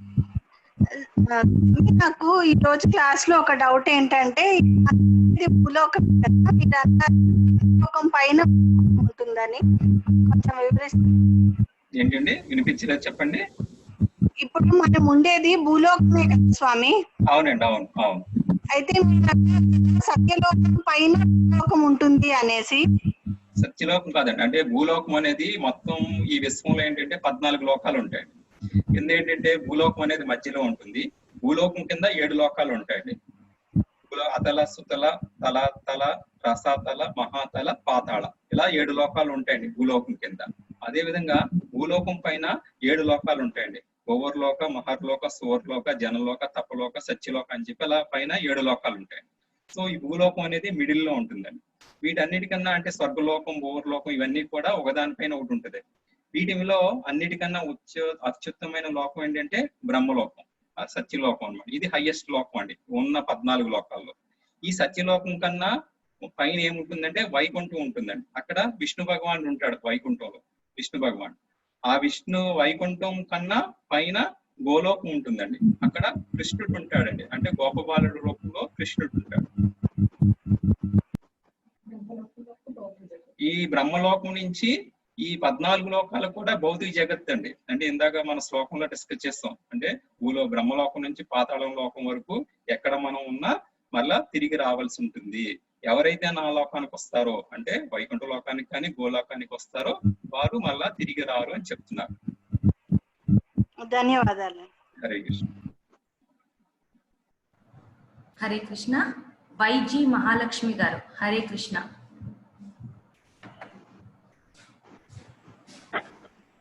హరే కృష్ణ ప్రభు. హరే కృష్ణ. నమస్తే అండి. హరే కృష్ణ. ఇందాక మీరు పుణ్య కర్మములు చేస్తే మనం భూలోకం వెళ్ళవచ్చునని చెప్పారు. భూలోకంలోనే కదండి మనం ఉన్నాము ఇప్పుడు. అంటే పుణ్యాలు చేస్తే ఏంటంటే తర్వాత మనం చేసుకునే పుణ్య ఫలితాలను బట్టి తర్వాత మన యొక్క జన్మ ఆధారపడి ఉంటుందండి. అంటే ఉన్నతమైన జన్మ వస్తుంది. ఈ జన్మలో పుణ్య కార్యాలు చేసుకున్నాం అనుకోండి, మనము ఎంత క్వాంటిటీ అంటే కొంచెం పుణ్యం చేసుకున్నాం అనుకోండి, ఈ జన్మలో కనుక మనము ధనవంతుల కుటుంబంలో బీదతనం అనుభవిస్తాం అనుకోండి, మనం ఒక కోటేశ్వరుడి ఇంట్లో జన్మ తీసుకోవడానికి అవకాశం ఉంటుంది. అలా కాకుండా ఇంకా ఎక్కువ పుణ్యం చేస్తారు అనుకోండి, అంటే కంటిన్యూగా పుణ్య కార్యక్రమాలు చేస్తూ ఉన్నారు అనుకోండి, మీ పుణ్యం అనేది పెరిగి పెరిగి పెరిగి ఏమవుతుందంటే ఉన్నత లోకాలు, అంటే భూలోకం కన్నా ఉన్నత లోకాలు మనం ఇప్పుడు చెప్పడం జరిగింది. మన భూలోకం పైన 7 ఉన్నత లోకాలు ఉన్నాయండి. మీరు చేసే పుణ్య కార్యం యొక్క ఇంటెన్సిటీ బట్టి ఆ లోకానికి ప్రమోట్ చేయడం జరుగుతుందండి. అక్కడ ఆ లోకంలో ఉంటారు. ఎంతకాలం ఉంటారు? మీ యొక్క పుణ్య ఫలితం అయిపోయే వరకు ఆ లోకంలో ఉంటారు. పుణ్య ఫలితం అయిపోయిన తర్వాత మళ్ళా తిరిగి భూలోకానికి అదో లోకానికి రావడం జరుగుతుందండి. సో మీరు అదే లోకంలో ఉండి పుణ్య కార్యక్రమాలు అంటే భగవంతుడి యొక్క నామాన్ని చేశారనుకోండి, మీరు నెక్స్ట్ లోకానికి ప్రమోషన్ ఇవ్వడానికి అవకాశం ఉంటుందండి. కానీ ఏంటంటే ఎప్పుడు కూడా మనం ఉన్నత లోకాల్లో ఏంటంటే ఇంద్రియ భోగం అనేది ఎక్కువ ఉంటుంది. ఇంద్రియ భోగం ఉన్నప్పుడు మనకి భగవంతుడు గుర్తురాడండి. ఎందువల్లంటే మనకి అంతా అన్ని కంఫర్ట్ గా ఉన్నాయనుకోండి, భగవంతుడిని ఎవరినో స్మరించరు. ఎప్పుడైతే మనం అన్కంఫర్ట్ గా ఉన్నామో అప్పుడే భగవంతుడు గుర్తొస్తాడు. కానీ ఉన్నత లోకాల్లో ఏంటంటే మీకు అన్ని కంఫర్ట్స్ ఇంద్రియ భోగం ఉంటుంది, అప్పుడు భగవంతుడు అనేవాడు గుర్తురాడండి. ఈవెన్ దో అప్పుడు కూడా మీరు భగవంతుని గుర్తించుకుని భగవంతుడి జపం చేస్తారనుకోండి, నెక్స్ట్ ఉన్నత లోకానికి ప్రమోషన్ అనేది అవటం జరుగుతుంది. లేదనుకోండి ఇంద్రియ భోగం అనిపించి అంటే మీ పుణ్యం ఎంత అయితే ఉందో అంతవరకు అంత డ్యూరేషన్ మీరు ఆ లోకంలో ఇంద్రియ భోగాలు అనుభవిస్తారు. తర్వాత తిరిగి మరలా ఈ భౌతిక జగత్తుకి వస్తారు. ఇప్పుడు మనం ప్రస్తుతం ఉన్న ఈ లోకం పేరేంటండి? భూలోకం అండి. భూలోకమే కదా. స్థూల శరీరము సూక్ష్మ శరీరములు చెప్పారండి, పేర్లు చెప్పరు ఇంకొకసారి. స్థూల శరీరం అంటే మనకి కనిపించే బాడీ, అంటే మన శరీరం అండి. ఇది మన శరీరం ఉంది కదా మనకి, ఈ మన కనిపించే బాడీని స్థూల శరీరం అంటే మనం కంటితో చూసే శరీరాన్ని స్థూల శరీరం అంటారండి. ఈ స్థూల శరీరం ఏంటంటే పంచభూతాలతో తయారవుతుంది. భూమి, జలము, అగ్ని, వాయువు, ఆకాశము, నీరు వీటితో తయారవుతుంది. అంటే ఈ స్థూల శరీరం నశించిపోయినట్టునే మనది మళ్ళా భూమిలో పంచభూతాల్లో కలిసిపోతుందండి స్థూల శరీరం అంటే. సూక్ష్మ శరీరం అంటే మనకి కనిపించిన అంశాలు 3 ఉంటాయండి: మనసు, బుద్ధి, అహంకారం. మనసు, బుద్ధి, అహంకారం, దాన్ని సూక్ష్మ శరీరం అంటారు. అంటే మన యొక్క చైతన్యం ఎలా ఉంది, మన యొక్క అంటే నాకు ఇది కావాలి అది కావాలి అనే అహంకారం, మన యొక్క బుద్ధి అంటే ఇంటెలిజెన్స్, మన మనసు, ఈ 3ంటిని కలిపిన దాన్ని సూక్ష్మ శరీరం అంటారు. ధన్యవాదములండి. హరే కృష్ణ. హరే కృష్ణ. వి వీరేశ్వరరావు గారు. హరే కృష్ణ.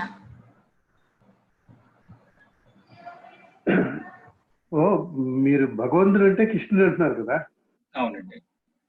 హలో, చెప్పండి ప్రభు. మాట్లాడుకున్నంతసేపు హరే కృష్ణ, భగవంతుడు అంటే శ్రీకృష్ణుడు అంటున్నారు కదా? అవునండి. హలో, చెప్పండి వినిపిస్తుంది, చెప్పండి. విష్ణుమూర్తి కూడా కృష్ణుడే కదా? విష్ణుమూర్తి అనేవాడు ఏంటంటే భగవంతుడి యొక్క స్వాంశ అవతారాలండి. అంటే మీకు భగవంతుడు అనేవాడు ఒక్కడే శ్రీకృష్ణుడు.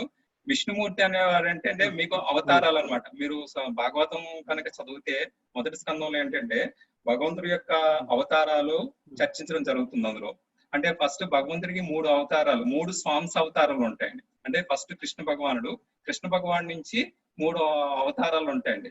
అంటే అందులో స్వాంశ అవతారాలు ఉంటాయి, తర్వాత గుణావతారాలు ఉంటాయి, లీలావతారాలు ఉంటాయి, పురుషావతారాలు ఉంటాయి, ఇలా వేరియస్ టైప్స్ ఆఫ్ అవతారాలు ఉంటాయి. ఇక్కడ విష్ణుమూర్తి, విష్ణువు, శివుడు, బ్రహ్మ ఈ ముగ్గురు కూడా గుణావతారాలండి. అంటే విష్ణువు సత్వగుణాన్ని రిప్రజెంట్ చేస్తాడు, బ్రహ్మ ఈ సృష్టిని సృష్టించాలి కాబట్టి రజోగుణ అవతారం ఉంటుంది, శివుడు ఏంటంటే తమోగుణ అవతారం అండి. ఈ ముగ్గురు కూడా ఏంటంటే గుణావతారాలు అని చెప్పి అంటారు.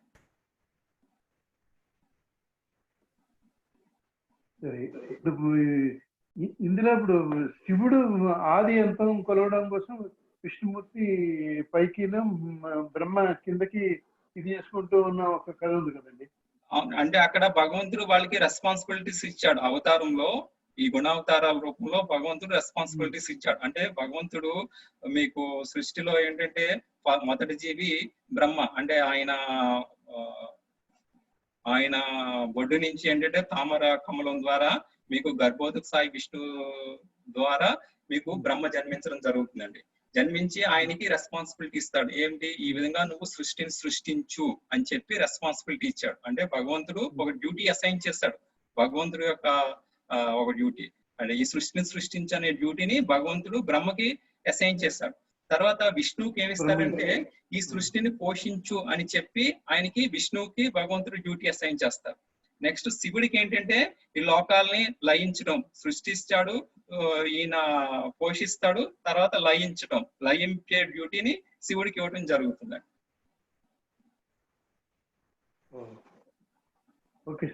అంటే ఇదంతా మీకు అర్థం కావాలంటే భాగవతం కనుక మొదటి క్యాంటో చదివితే మీకు అందులో విష్ణు యొక్క అవతారాలు ఏంటి, చాలా మీకు నరసింహ అవతారము, వామన అవతారము, నెక్స్ట్ వ్యాస భగవానుడు, నారదుడు, ఈయన కూర్మ అవతారం, కల్కి భగవాన్, ఇవన్నీ బుద్ధ అవతారం, ఇవన్నీ కూడా అందులో డీటెయిల్ గా ఉంటాయండి. పరశురామ అవతారాలు. అప్పుడు మీకు డౌట్ అనేది రాదండి. అంటే భగవంతుడైనా ఒకడే, ఆయన శ్రీకృష్ణ భగవాన్ సంపూర్ణుడు అండి ఆయన భగవంతుడు. ఈ భాగవతం మన బుక్ ఉందండి తెలుగు విష్ణు? ఉందండి, ఉందండి. ఇస్కాన్ వాళ్ళది ఉందండి? ఇస్కాన్ లో ఉందండి. మొత్తం అది మీకు భాగవతం 12 క్యాంటోలు ఉంటాయండి, 18 పుస్తకాలు, 12 స్కందాలు ఉంటాయి భాగవతం. స్టెప్ బై స్టెప్ కనుక మీరు అధ్యయనం చేస్తే అందులో ఏంటంటే భగవంతుడి యొక్క లీలల గురించి చర్చించడం జరుగుతుంది. ఆ లీలలు అంటే అవతారాలు అంటే మనకి నాలెడ్జ్, అంటే మన శాస్త్రం చదివితే కనుక ఈ టైప్ ఆఫ్ కన్ఫ్యూజన్స్ అనేవి రావన్నమాట అండి. Hare Krishna. Hare Krishna. Thank you sir. Hare Krishna. Hare Krishna. ఈ రోజుటి కార్యక్రమం ఇక్కడితో ముగుస్తుంది. మళ్ళీ రేపు 7 గంటల సమయానికి 9వ అధ్యాయంతో మళ్ళీ కలుద్దాం. హరే కృష్ణ. హరే కృష్ణ.